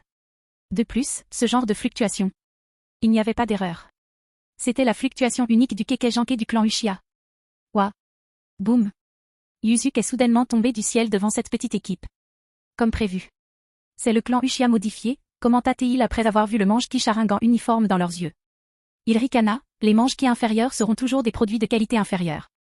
Libération de chaleur, vision thermique. Le rayon de chaleur cramoisi à haute énergie coupa instantanément en deux la moitié des membres du clan Uchiha. Bien que les autres membres du clan fussent déjà en fuite, ils ne purent échapper à sa poursuite. En seulement 5 minutes, des dizaines de membres du clan Uchiha ont péri sous la vision thermique de Yuzuki. Il absorba tout leur mange-ki inférieur dans son corps. La puissance de son propre mange-ki reçut un terrifiant regain. Bien que ces Sharingans fussent de piètre qualité, leur grande quantité compensait largement. La quantité est meilleure que la qualité. Après cela, Yuzuki pencha la tête et observa deux silhouettes à quelques centaines de mètres. Elles appartenaient également au clan Uchiha. Cependant, les fluctuations d'énergie de ces deux-là étaient exceptionnellement fortes.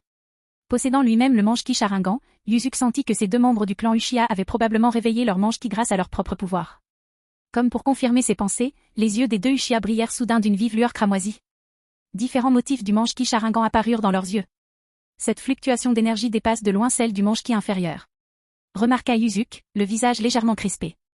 Au milieu de ce carnage inutile, il avait enfin obtenu un avantage substantiel. Il savait que Fugaku continuerait à lui envoyer de beaux cadeaux, mais il ne s'attendait pas à ce que ce soit si tôt. Susanoo. Soudain, du chakra bleu clair jaillit violemment des corps des deux membres du clan Uchiha. Un squelette d'un blanc immaculé se matérialisa autour d'eux. En quelques secondes, ils activèrent Susanoo au 3e niveau. L'armure tendue enveloppait tout leur corps, offrant un spectacle impressionnant. Ils l'ont donc développé jusqu'au niveau de Susanoo, observa Yuzuki en se tordant le cou. Il serra les poings.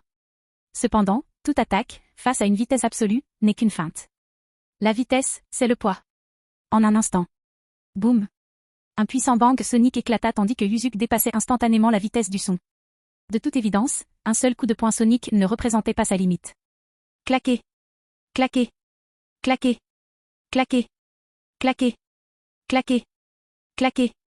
Un coup de poing cette fois plus rapide que le son. Ouah. Le passage de Yuzuki à lui seul détruisit les pierres du sol par ses vibrations. Quelques secondes plus tard, une rafale de vent terrifiante suivit, tel un ouragan d'une puissance incroyable. Claqué.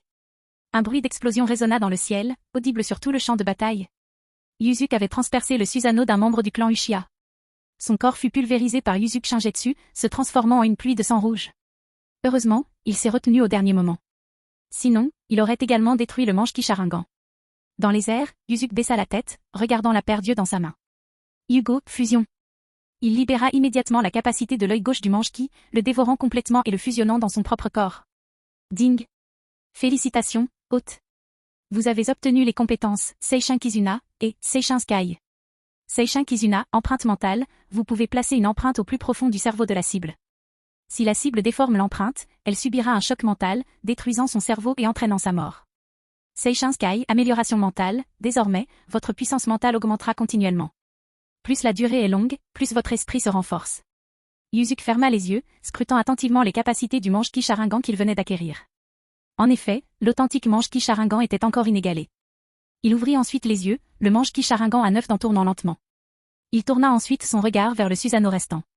Le survivant du clan Uchiha était déjà paralysé par la peur. Il a vu son compagnon se transformer en mare de sang sous le poing de Yuzuki. S'échapper.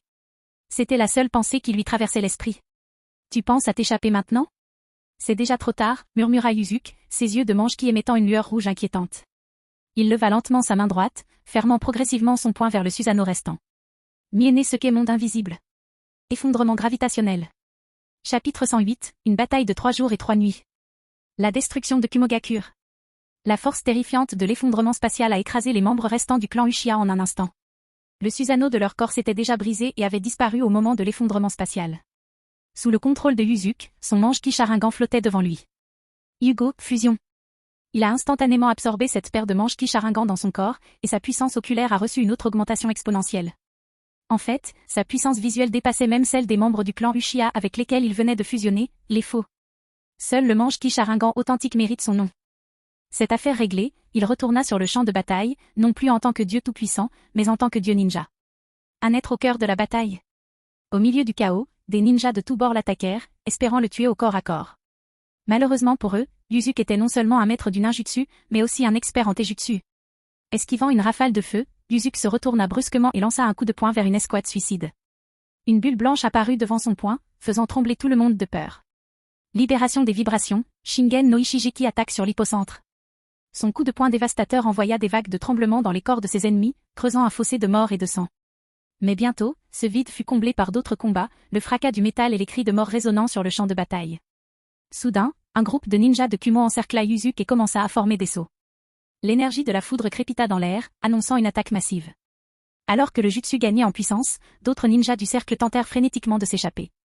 Ces prétendus alliés comprirent que les ninjas de Kumo étaient prêts à les sacrifier, ainsi que leur cible. Avant que la technique combinée ne puisse être lancée, la voix froide de Yuzuki coupa le chaos. Ne jouez pas avec le feu quand vous ne pouvez pas contenir l'incendie. Lightning Release, Rejo Rika, la foudre purifie la terre. 6 orbes de nuages noirs, vibrant d'énergie électrique, se matérialisèrent autour de lui. Le tonnerre résonna sur le champ de bataille, accompagné des cris d'agonie des ninjas électrocutés. Un énorme pilier d'énergie s'élança vers le ciel, et lorsqu'il se dissipa, tous les ninjas Kumo entourant Yuzuki étaient morts. À ce moment-là, il apparut comme l'incarnation même d'une divinité, exerçant des pouvoirs divins avec grâce et facilité. La vue de lui massacrant sans effort des centaines de ninjas a non seulement semé la terreur dans le cœur de l'alliance Kumogakure, mais a également laissé les ninjas de Kiri sans voix. Tous les visages exprimaient une profonde révérence. Yuzuki Kamizuki était véritablement devenu le dieu de Kiri. Le massacre a duré 30 minutes incessantes. Près d'1 millier de ninjas se retrouvèrent piégés dans une plaine désolée. Une peur abjecte les saisit, encerclés par les cadavres de leurs camarades tombés au combat. Les ninjas du village des brumes bloquèrent toutes les voies de fuite. Bien au-dessus de cette scène sombre, Yuzuki planait, son regard froid fixé sur les 1000 ninjas terrifiés en contrebas. Seigneur Yuzuki. Pardonnez-moi. Je renoncerai à mon identité de ninja Kumo et rejoindrai le village de la brume. Ne me tuez pas. Seigneur Yuzuki. Moi aussi. J'abandonnerai mon identité de ninja des nuages. Désormais, je suis un ninja Kiri. Je sacrifierai tout pour Kiri. Moi aussi. La panique se répandit comme une traînée de poudre parmi les ninjas restants. Dès que l'un d'eux prit la tête, les autres le suivirent. Tous les ninjas s'agenouillèrent devant Yuzuki, implorant sa clémence. Face à la mort, les préoccupations de loyauté envers le village ou de dignité personnelle disparurent, la survie était primordiale.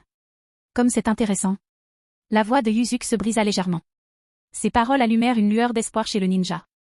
Il ne les avait pas complètement rejetées. Y avait-il encore une chance? Vivre, quel qu'en soit le prix, était tout ce qui comptait désormais. S'ils mouraient face à un adversaire de leur taille, ce ne serait pas si désespéré. Mais la puissance de Yuzuki dépassait de loin leur imagination. C'était une puissance véritablement divine. Monsieur Yuzuki! Monsieur Yuzuki! Les cris frénétiques de la foule résonnaient sur le champ de bataille, chacun s'accrochant à l'espoir de survivre. Vous tous! Guerriers de mon village des nuages! Comment osez-vous vous agenouiller devant l'ennemi? Comment pouvez-vous implorer sa pitié? Rugit A, angoissé, en voyant cette scène. Levez-vous! Je vous ordonne de vous lever. Parmi les ninjas restants, les shinobi Kumo, voyant leur récage réduit à l'état d'épave, étaient remplis d'émotions contradictoires. Cependant, personne n'osait parler. Si même le puissant récage n'était pas de taille face à Yuzuki, quelle était leur chance? J'ai bien peur que ce ne soit pas possible. La voix de Yuzuki résonna, attirant l'attention de tous les ninjas survivants du nuage caché. Vous semblez avoir oublié, c'est une guerre, pas un terrain de jeu. Pardonner? Se rendre? Ce ne sont pas des options après avoir menacé la vie de ceux que nous aimons. Soit vous mettez vos menaces à exécution, soit vous mourrez en essayant. Ne frappez pas un homme sans craindre des représailles. Ne menacez pas les enfants d'une femme sans anticiper une vengeance. L'honneur, la famille et les émotions ne se résolvent pas facilement avec de simples excuses. De plus, Yuzuki avait une autre raison de refuser de laisser ses ninjas s'échapper, une raison qui devint assez claire après réflexion. Tous les ninjas de ses forces alliées connaissaient leur mission, son ampleur et ses limites, tous sous le commandement du récage. Il n'y avait ici aucun lâche, ni personne qui hésiterait à assassiner même de jeunes enfants si on lui en donnait l'ordre. Leur agenouillement actuel ne signifiait rien, dès que Yuzuki tournerait le dos, il le trahirait à coup sûr. Ils étaient ennemis aux idéaux contradictoires. Aucune logique ne pouvait les racheter. Tout comme il n'y aurait aucune rédemption pour le peuple de Yuzuki si les rôles étaient inversés. La miséricorde envers l'ennemi est une cruauté envers soi-même. Non. Seigneur Yuzuki, épargnez-moi. Je jure que je ne suis pas ici par choix. Monsieur Yuzuki, j'ai de la famille et des enfants qui m'attendent à la maison. Ne faites pas ça. Moi aussi. J'ai 5 enfants et ma femme est enceinte.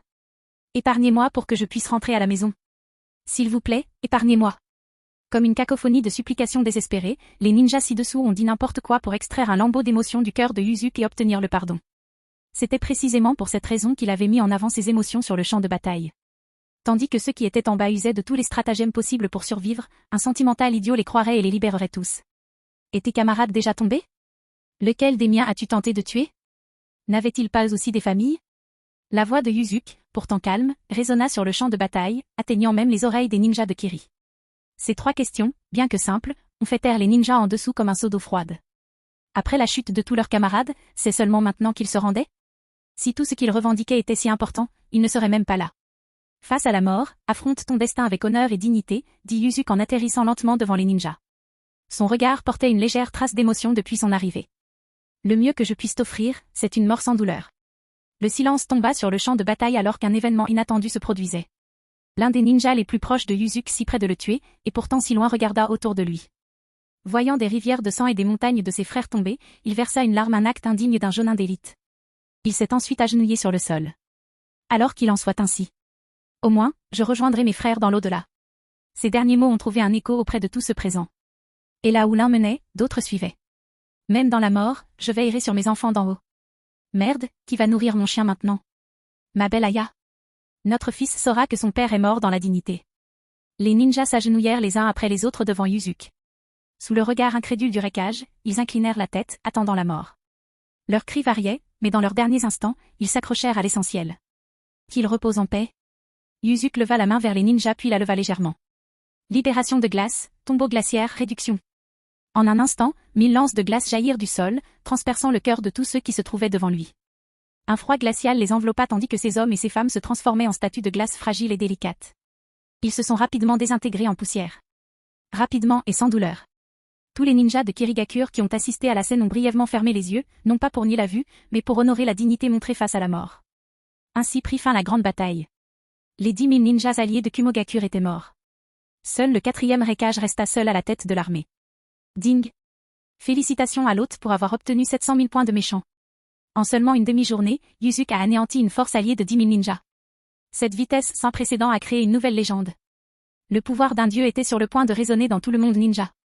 Yuzuki vola lentement vers le 4e récage, son regard rencontrant les yeux de l'autre rempli d'une colère extrême. J'espère que vous êtes satisfait de la destruction que vous avez infligée à votre peuple, dit-il, l'air impassible. Votre Kumogakure compte encore environ 15 000 ninjas dans ses forces défensives. Dites-moi, pensez-vous que cela en valait la peine maintenant? Chef de merde. Toi.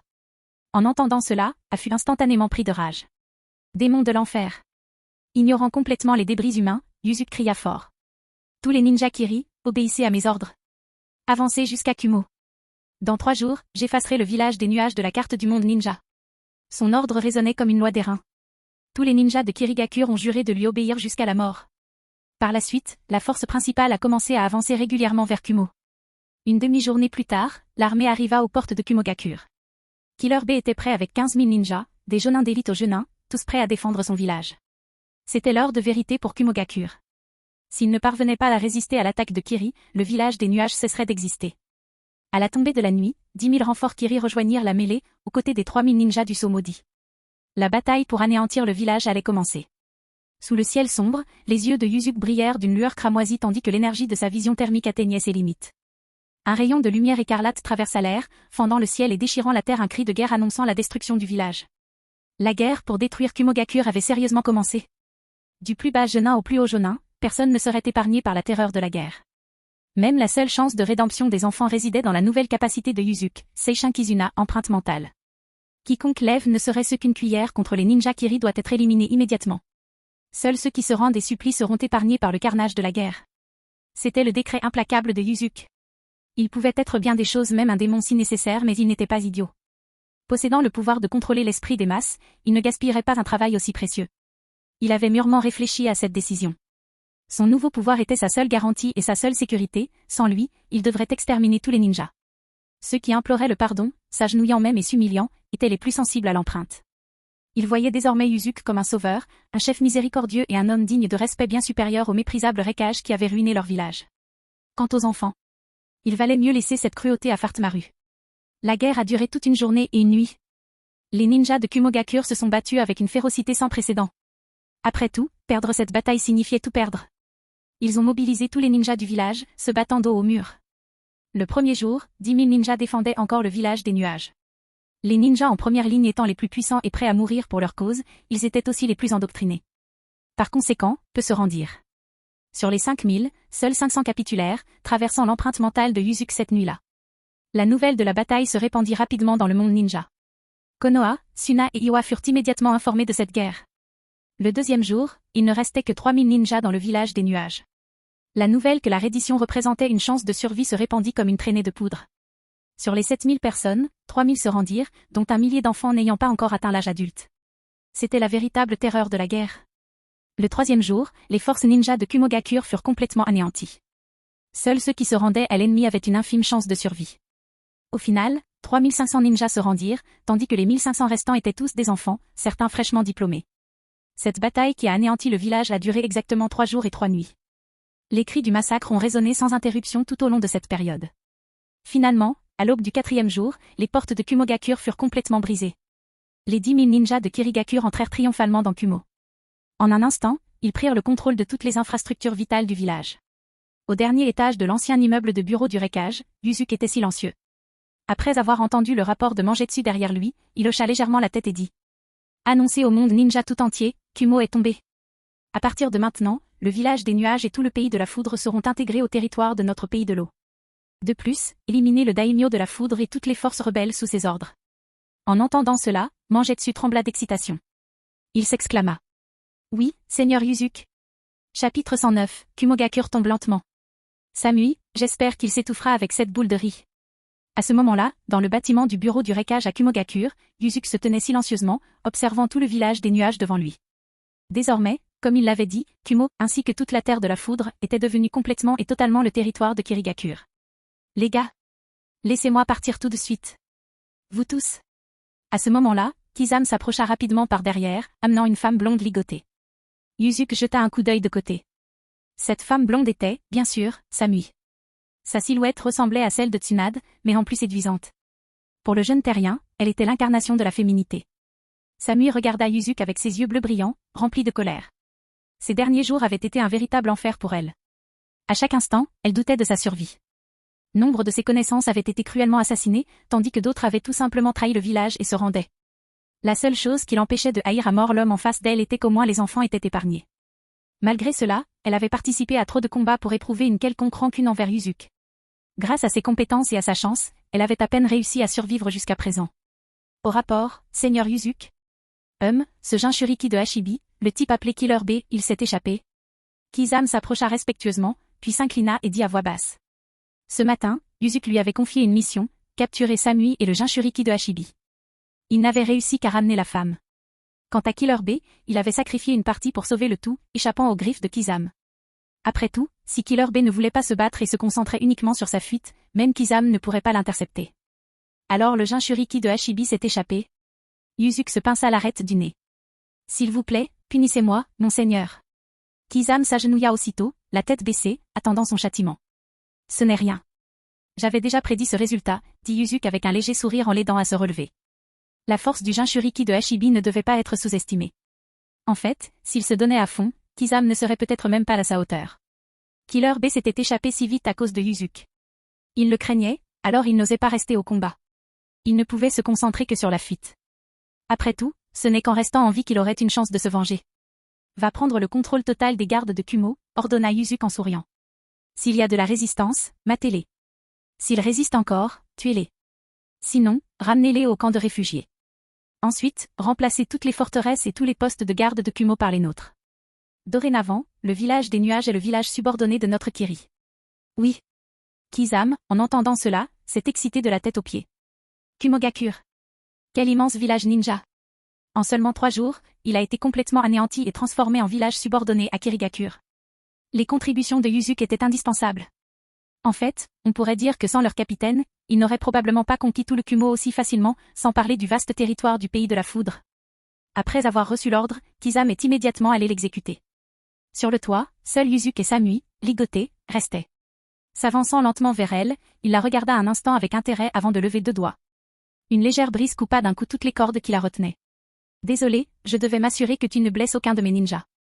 Il s'excusa, s'inclinant même légèrement. Intérieurement, il ne l'était pas, bien sûr, mais il devait transmettre cette image. Souche. Et comme il s'y attendait, au moment où Samui se retrouva libérée de ses entraves, elle attrapa son kunai et chargea sur lui avec toute la fureur qu'elle ressentait. Poignarder. Apprendre. Mais même si elle était 1000 fois plus rapide, cela ne suffirait pas à prendre Yuzuki au dépourvu. Levant la main, il attendit que le kunai lui passe entre les doigts avant de la saisir fermement. Après cela, il la fit pivoter et la plaqua au sol. Corps serrés l'un contre l'autre, Yuzuki huma l'odeur de Samui, s'imprégnant de la beauté blonde dans ses bras. Ses traits délicats et sa peau claire étaient encadrés par des cheveux blonds clairs lui arrivant aux épaules. Elle portait une tenue décolletée en mailles noires, assortie d'une jupe noire, de protège-bras rouges et de bottes noires montantes. La ceinture spéciale de la kunoichi de Kumo complétait son élégant ensemble, qui lui allait à merveille. Lâche-moi. Combat-moi ou tue-moi, hurla Samui, luttant contre son emprise. Bien que consciente d'être désavantagée, elle préférait mourir plutôt que d'affronter l'humiliation. Quelle parole stupide, Samui, répondit Yuzuki, une pointe de moquerie dans la voix. Tu veux que je te libère ou que je mette fin à tes jours? Tu es trop belle pour être tuée si facilement. Je pense que je vais choisir la première option, pour l'instant. Sur ce, il la poussa en avant et la libéra. Samui trébucha, choqué par sa soudaine liberté. Mais sa surprise se transforma vite en colère. Incapable de lui échapper ou de lui faire du mal sans son autorisation, elle ne put que fixer son ravisseur. Ne me regarde pas comme ça. J'ai été très clément, dit Yuzuki, croisant son regard froid et furieux avec un lent sourire. J'ai épargné ceux qui se sont rendus et j'ai épargné les civils et les enfants. Je dirais que c'est assez magnanime. Samui serra les dents, et nos ninjas?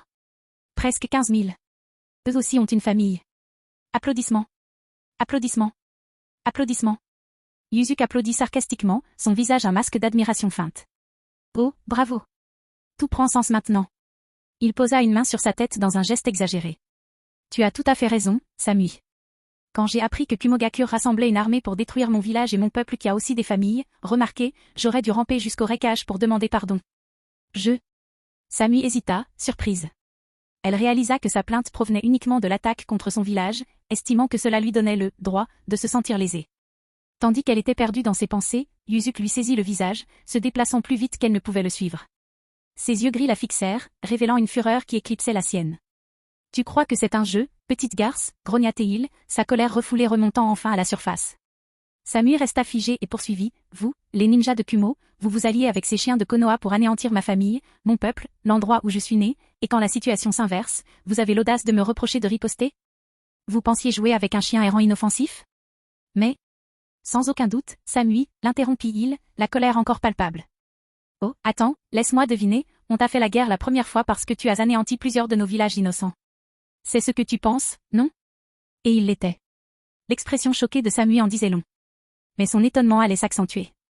Se penchant près de son oreille, Yuzuki murmura. Voilà une chose intéressante, c'est Konoha qui a fait ça. Des ninjas infiltrés sous le commandement du 3e Hokage ont détruit ces villages, pas nous, de Kiri. Quel est ton argument? Il se recula pour voir son visage, figé d'incrédulité. Un lent sourire apparut sur ses lèvres. Ton expression est vraiment impressionnante. Il libéra Samui, la laissant paralysée. Elle était perdue, déchirée entre sa conscience et sa loyauté. Comment pouvait-elle le traiter de méchant absolu maintenant? Cependant, admettre qu'il ne l'était pas, ne lui donnait pas envie de trahir son village. L'instant d'après, les yeux de Yuzuki se transformèrent en Manjikyu Sharingan. D'un mouvement du poignet, il éjecta le 4e Raikage de la dimension Kamui. Yuzuki Kamizuki. Je vais te tuer. Il tomba sur le toit comme un déchet. Les yeux de Samui s'écarquillèrent de terreur en voyant le Raikage dans un état aussi pitoyable. Ton frère était un piètre musicien, et tu es apparemment un comédien raté, dit Yuzuki d'un ton froid, sans même le regarder. L'instant d'après, il posa légèrement le pied sur le sol et un immense pilier de glace surgit soudain.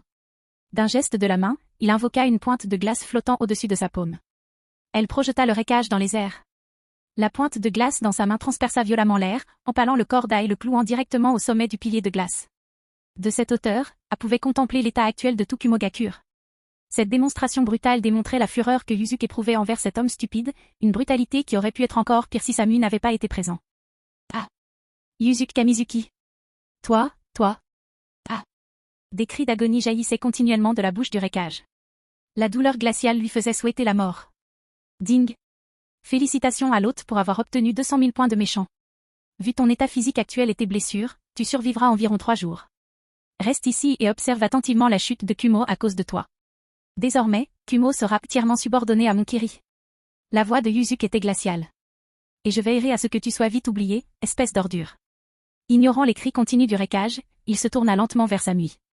La femme blonde se tenait immobile, le regard vitreux et le visage inexpressif. Elle semblait éprouver une sorte d'illusion et c'était le cas, car Yuzuki l'avait soumise à un puissant genjutsu. Sans un mot de plus, il la souleva sur ses épaules comme il l'avait fait avec Tsunade, et quitta le toit. Seul resta, empalé sur le pic de glace, regardant avec choc son village bien-aimé s'effondrer sous ses yeux. À l'intérieur du bâtiment Raikage, les ninjas Kiri ont remplacé tous les occupants précédents. Ceux qui se rendaient étaient enfermés dans un camp de réfugiés, en attendant l'empreinte mentale de Yuzuki. Pendant ce temps, ceux déjà imprégnés manipulaient lentement les autres, accélérant le processus. Yuzuki descendit au bureau et déposa délicatement Samui sur le canapé. Il commanda un repas à un ninja à la porte, puis s'assit sur une chaise face à elle et dissipa le genjutsu. Œuf. Samui se réveilla en sursaut et se redressa brusquement. Prenant conscience de ce qui l'entourait, son visage pâlit. Ton frère va bien, l'interrompit Yuzuki, sachant exactement ce qu'elle avait vu dans le genjutsu qu'il avait lancé. Samui resta silencieuse, stupéfaite. L'image de la mort du Raikage lui traversa l'esprit, attisant sa colère. Que me veux-tu? Sache que je ne me rendrai jamais, quoi qu'il arrive. Se rendre? Ah! Je ne vois plus beaucoup d'options pour toi. Et je ne m'attends pas à ce que ce soit facile. Dit-il avec un léger sourire. Mais allez, Samui. Tu vas vraiment faire semblant d'ignorer? Que crois-tu que je veuille? Non, rétorqua Samui, remarquant son regard appréciateur. Ses joues s'empourprèrent tandis qu'elle refusait avec véhémence. Jamais. J'ai commandé quelque chose? Son sourire, autrefois chaleureux, était désormais froid. Il se leva de sa chaise et s'approcha de Samui, qui ne pouvait que le regarder. Elle essaya de se réfugier dans le canapé, le dos enfoncé dans les coussins. Sans se laisser décourager, il tendit la main et la posa sur le côté de sa tête. De l'autre, il lui caressa la joue. Ma chère Samui, dit-il en se penchant pour lui murmurer à l'oreille, tu vas devoir t'habituer à quelque chose. Quand je te donnerai un ordre, tu obéiras. Un moment de silence s'écoula tandis que leurs regards se croisaient, muets de compréhension. Il l'attrapa par la taille, s'assit sur le canapé et la tira sur ses genoux. Dans cette position intime, Samui sentit ses lèvres être revendiquées pour la première fois malheureusement, par son ennemi. Le premier jour est passé. Samui était blotti dans les bras de Yuzuki, profondément endormi après une journée intense et pleine de nouvelles expériences. Son corps portait des marques rouges, témoignage de leur rencontre passionnée. Bien que ce soit sa première fois, la colère persistante de Yuzuki le rendait quelque peu impoli. Cependant, étonnamment, il semblait que cette femme, d'ordinaire froide, avait trouvé du plaisir dans la chaleur du moment. Ding! L'hôte a réussi à déflorer Samui. Sa colère persiste en raison de l'intensité et de la durée de l'acte. Félicitations à l'hôte pour avoir obtenu 500 000 points de méchant. Le deuxième jour est arrivé. Sur le bureau de l'ancien Rekage, Samui se sentit submergé par la passion inextinguible de Yuzuki. Malgré ses tentatives de résistance, de légers gémissements s'échappèrent de ses lèvres. Le plaisir qui parcourait son corps s'avéra trop puissant pour être nié. Tandis qu'elle ressentait sa présence considérable en elle et la sensation de brûlure sur sa peau rouge, quelque chose de primordial s'éveilla en elle. Gifler. Ding. La colère de Samui reste forte. Bien qu'épuisée physiquement dans vos bras à la fin de la journée, elle jure de ne jamais vraiment céder à vous. Félicitations à l'hôte pour avoir obtenu 300 000 points de méchant. 3 jours plus tard. Samui était dans la salle de bain, lavant lentement le dos de Yuzuki. Elle frottait le loofah savonneux avec une telle vigueur qu'elle avait envie de lui faire mal. À son grand désespoir, elle ne faisait que nettoyer plus minutieusement. Tes seins, s'il te plaît. Ils sont si doux. La voix de Yuzuki était enjouée. Samui avait envie de protester, mais elle obtempéra. Son expression, rouge d'irritation, lui parut incroyablement mignonne. Ding. Samui hésite entre vous étrangler pendant votre sommeil ou vous vider de votre énergie par des moyens plus intimes. Félicitations à l'hôte pour avoir obtenu 200 000 points de méchant. Pendant 3 jours entiers, Yuzuki s'est consacré exclusivement à cette femme blonde captivante. Sans les notifications du système, il aurait été inconscient de ses rêves persistants concernant sa mort. C'est pour ça qu'elle a dormi avec sa main sur son cou? Malgré tout, gagner 1 million de points de méchant lors de cette rencontre n'était pas si mal. Même si le montant diminuait, il avait déjà récolté des gains substantiels grâce à la guerre et en espérait davantage. Pendant ce temps, les progrès à Kumo ne s'arrêtaient pas. Les ninjas de Kiri prirent le contrôle de toutes les forces, majeures et mineures, à l'intérieur comme à l'extérieur de Kumo. Cependant, certains clans persistèrent dans leur résistance. La stratégie de Yuzuki était simple, permettre à ceux qui s'étaient rendus de rentrer chez eux et persuader les autres de cesser la résistance. Si un clan persistait, il exécutait rapidement le chef du clan et tout opposant véhément prétendant parler au nom du groupe. La même chose s'est produite avec les ninjas civils, mais avec un taux de réussite de soumission beaucoup plus élevé.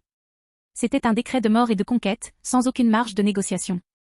Le pouvoir absolu et le sang cramoisi furent utilisés pour soumettre Kumo.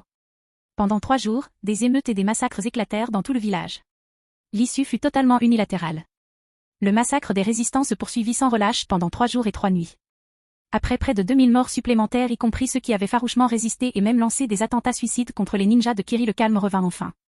Les clans et les civils restants devinrent parfaitement dociles, surtout après la réintégration des réfugiés au village. Après cela, ceux qui restèrent n'eurent plus besoin de l'empreinte mentale de Yuzuki. Ils étaient naturellement convaincus de ses capacités terrifiantes, tant en puissance physique qu'en leadership. Cela devint encore plus évident lorsque tous les signes de violence disparurent, la résistance s'arrêtant. Certains nourrissaient encore des pensées sombres, mais n'osaient pas les exprimer. Après tout, ils avaient préféré la survie à leurs propres désirs. Ding. Le 4e Rekage est mort de ressentiment. Il a gardé les yeux ouverts tandis qu'il regardait son village et ses habitants tomber entre ses mains. Félicitations à l'hôte pour avoir obtenu 300 000 points de méchant. En regardant Kumogakur à travers un mur de verre, Yuzuki entendit ce message du système. Alors il est finalement mort, hein? Il haussa un sourcil, l'ignorant nonchalamment. Il aurait au moins pu lui faire quelques points de suture supplémentaires, cette ordure. D'un geste désinvolte de la main, le corda explosa en une brume de sang qui se transforma en glace puis en poussière. Il tourna son regard vers Samui, allongée sur le canapé.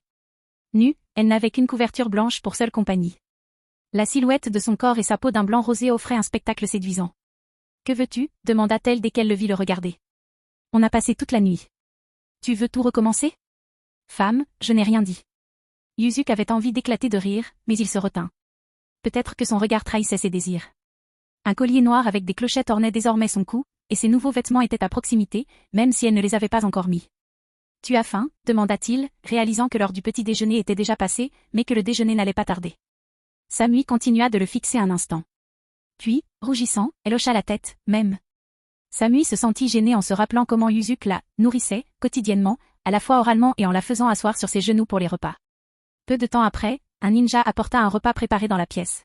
« Viens. Tu dois avoir faim » dit Yuzuki en s'asseyant sur le nouveau fauteuil présidentiel. Quand Samui se leva du canapé, elle réalisa qu'elle était nue. Regardant autour d'elle, elle ne vit que le t-shirt de Yuzuki abandonné au bord du canapé. Ses vêtements étaient trop loin pour qu'elle puisse les atteindre, et elle n'allait pas se promener nue.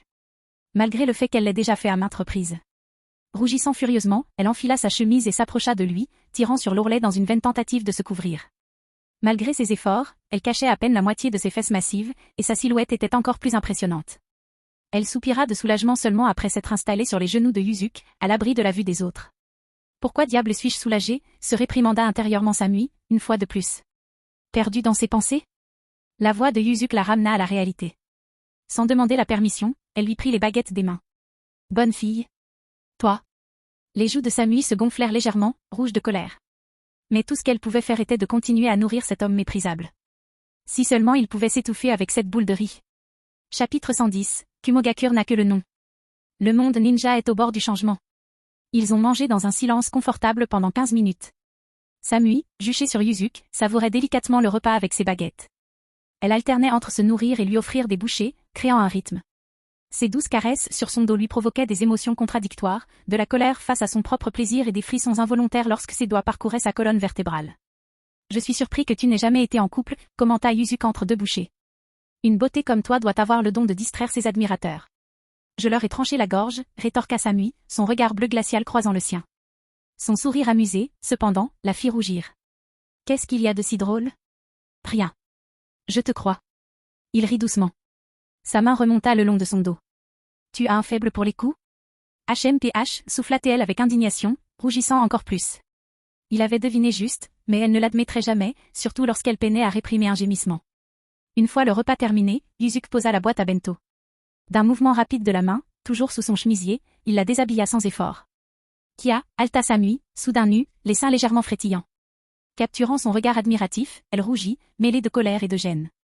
Maison ? Et j'ai déjà à nouveau faim. À ces mots, les lèvres de Yuzuki trouvèrent son cou tandis que ses mains exploraient ses parties intimes. Submergée par la sensation, elle ne put que gémir tandis que des vagues de plaisir parcouraient son corps. À partir de ce moment, la résistance de Samui s'est effondrée. Alors que l'homme sous elle la consumait avec passion, elle haletait et gémissait, sa respiration était chaude et irrégulière. Ding. Samui jure silencieusement qu'elle se vengera. Si ce n'est pas aujourd'hui ou demain, un jour, elle vous videra complètement. Félicitations, hôte, vous avez gagné 150 000 points de méchant. Ces points. Ils diminuent par rapport aux centaines de milliers initiaux, songea Yuzuki. Quelques heures plus tard, une fois leur repas terminé, il lui rendit son déjeuner tardif. Samui était allongé sur le canapé, le corps encore tremblant de cette expérience intense. Yuzuki la rejoignit, s'asseyant de façon à ce que le bas de son dos touche son ventre mou. Bien que Samui fermât les yeux, feignant la colère, elle ne put s'empêcher de rougir lorsqu'il lui caressa doucement les cheveux. « Je sais que tout cela est nouveau pour toi, mais tu t'adapteras avec le temps, » dit doucement Yuzuki, remarquant qu'elle enfouissait son visage dans la couverture blanche. « Quand nous reviendrons à Kiri, je viendrai te voir tous les jours pour m'assurer que tu sois bien. Qu'en penses-tu ? HMPH, qui a dit que j'avais besoin de ça. » Samui renifla légèrement, cachant son visage rougissant. « Ah, tu es adorable. » Yuzuki rit. Les récents changements survenus à Kumogakure ont provoqué une onde de choc dans tout le monde ninja. En seulement 7 jours du début à la fin, le vaste pays de la foudre fut réduit à l'état de vassalité de Kiri. Qui aurait pu prédire une transformation aussi spectaculaire en si peu de temps ? Tsunagakure. Dans le bureau du Kazekage. Les sourcils de Rasa étaient profondément froncés tandis qu'il parcourait les dernières nouvelles de Kumo étalées sur son bureau. Presque chaque jour, il recevait plusieurs messages concernant la guerre. Ces lettres ne racontaient rien de moins que la chute du village des nuages. En seulement 3 jours, tous les ninjas aptes au combat du village du nuage caché ont été massacrés ou apprivoisés. Cette méthode est sans précédent. Rasa avait l'air sombre. Devant lui, un groupe d'anciens de haut rang de Suna échangeait des regards inquiets, n'osant pas parler. Tsunagakure n'était pas le seul village à rester silencieux. Iwakure n'avait pas non plus fait de déclaration. Compte tenu de leurs fréquents conflits avec Kumo, Iwa avait naturellement une meilleure idée de la puissance du pays de la foudre. Dans le bureau du Tsushikage, Noki aux 2 écailles fronça les sourcils en contemplant l'état actuel du monde ninja. Après une longue pause, il laissa échapper un profond soupir. Cette situation. Si nous n'agissons pas rapidement, je crains que des changements majeurs soient inévitables. Le groupe d'anciens assis dans la salle de conférence hocha la tête en signe d'accord solennel. Le monde ninja était sur le point de connaître sa transformation la plus importante à ce jour. Konohagakure, le village ninja le plus proche de Kumo. À ce moment-là, tous les hauts fonctionnaires de Konoha, y compris Fugaku Uchiha, étaient réunis dans la salle de conférence du bâtiment du bureau du Hokage. Jiraiya, récemment revenu de sa convalescence au mont Miboku, et Orochimaru étaient également présents. En apprenant l'enlèvement de Tsunade par Yuzuki, Jiraiya fut longtemps furieux. Mais au final, il ne put que se résigner à son impuissance. Désormais, Kumogakure n'existait plus que de nom.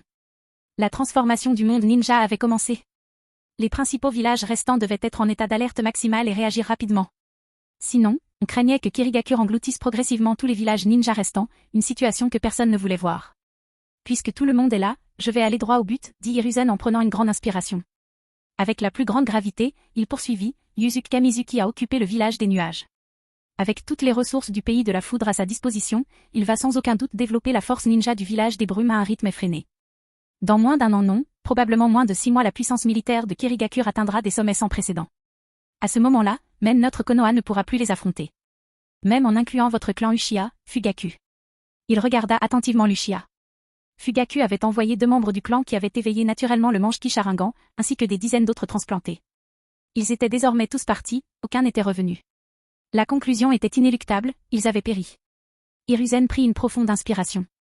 Alors, qu'en penses-tu demanda-t-il en scrutant la pièce. Au bout d'un moment, Danse prit la parole, nous avons besoin d'une alliance ninja. Konoha ne peut plus affronter Kiri seul. Nous devons unir nos forces à celles de Suna et d'Iwa. Hiruzen fronça les sourcils. Suna pourrait être réceptif. Ils ont envoyé 3000 ninjas infiltrer les forces de Kumo, ce que Yuzuki Kamizuki a probablement découvert. Cette défaite a lié le village des sables à nous. Mais Iwa reste silencieux. Que faire d'eux? Un lourd silence s'abattit sur la pièce. Finalement, Jiraiya intervint, le Tsuchikage n'est-il pas si myope?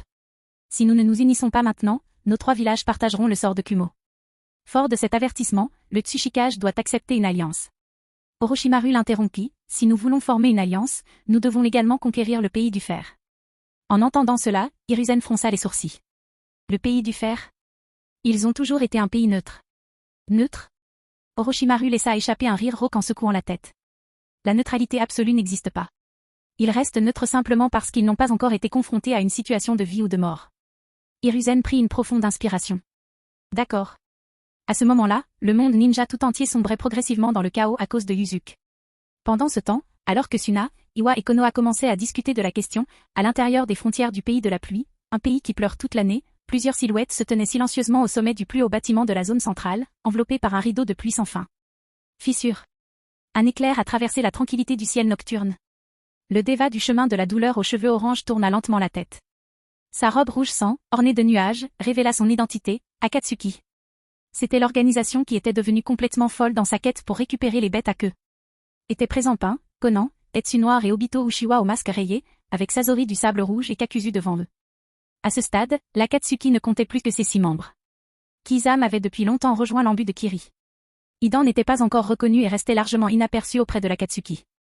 Seuls Sasori du sable rouge et Kakuzu avaient été recrutés pour rejoindre leur rang. Il n'y a qu'une seule raison de rassembler tout le monde ici.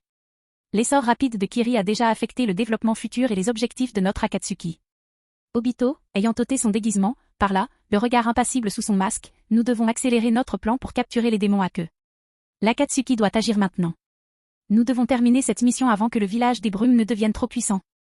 Il y a des années, alors qu'il était à Kiri, il croisa la route de Yuzuki. Cependant, à cette époque, Yuzuki était loin d'être aussi redoutable qu'aujourd'hui. En seulement 2 ans, il avait atteint un niveau que même Obito trouvait inquiétant. Ils ont dû exécuter le plan Munai plus tôt que prévu. Sinon, s'ils attendaient encore 2 ans, Obito craignait que le monde ninja tout entier ne tombe sous le contrôle de Yuzuki Kamizuki.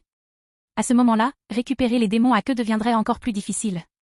Chef, si nous agissons maintenant, ne deviendrons-nous pas la cible de tous? Après tout, nous nous en prenons à tous les villages cachés, demanda Kakuzu, ses yeux verts reflétant son doute. Ne t'inquiète pas, Obito sourit sombrement sous son masque. J'ai déjà pris contact en secret avec Orochimaru, l'un des légendaires Sanins de la Feuille. Il fera tout son possible pour favoriser la formation des forces shinobi alliées. Il nous suffira de feindre une coopération avec eux lorsqu'ils entreront en guerre contre le village caché dans la brume. Nous ferons le minimum d'efforts, puis nous attendrons qu'ils se battent jusqu'à la destruction mutuelle. C'est alors que nous interviendrons et prendrons le contrôle. En entendant cela, Kakuzu hocha la tête en silence.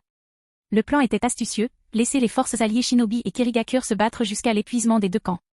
Ensuite, l'Akatsuki frapperait pour remporter la victoire. C'était vraiment une stratégie astucieuse. De plus, Konoha, Suna et Iwa étaient actuellement désespérés de disposer d'une force de combat d'élite. Ce désespoir était l'atout d'Akatsuki, sa source de confiance. Le village de Kumo. Le bureau du Reikage ou plutôt, ce qui avait été son ancien bureau avait été complètement transformé. Il était désormais le domaine exclusif de Yuzuki. La grande guerre qui avait secoué le monde ninja étant terminée, un désir naturel de détente se faisait sentir.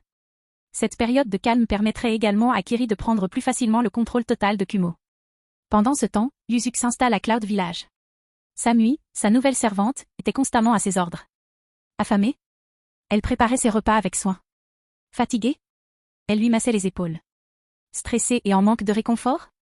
Elle était déshabillée en un clin d'œil. Malgré son cœur qui hurlait d'empoisonner sa nourriture ou de l'étouffer avec de grandes bouchées, malgré ses tentatives de le blesser avec sa maigre force, malgré ses efforts pour le vider complètement, elle a tout essayé sur chaque champ de bataille. À la fin de la journée, elle se retrouvait invariablement dans ses bras, en train de s'endormir. Quel homme méprisable et dégoûtant. Fin de la vidéo. Abonnez-vous à la chaîne pour nous encourager, merci beaucoup.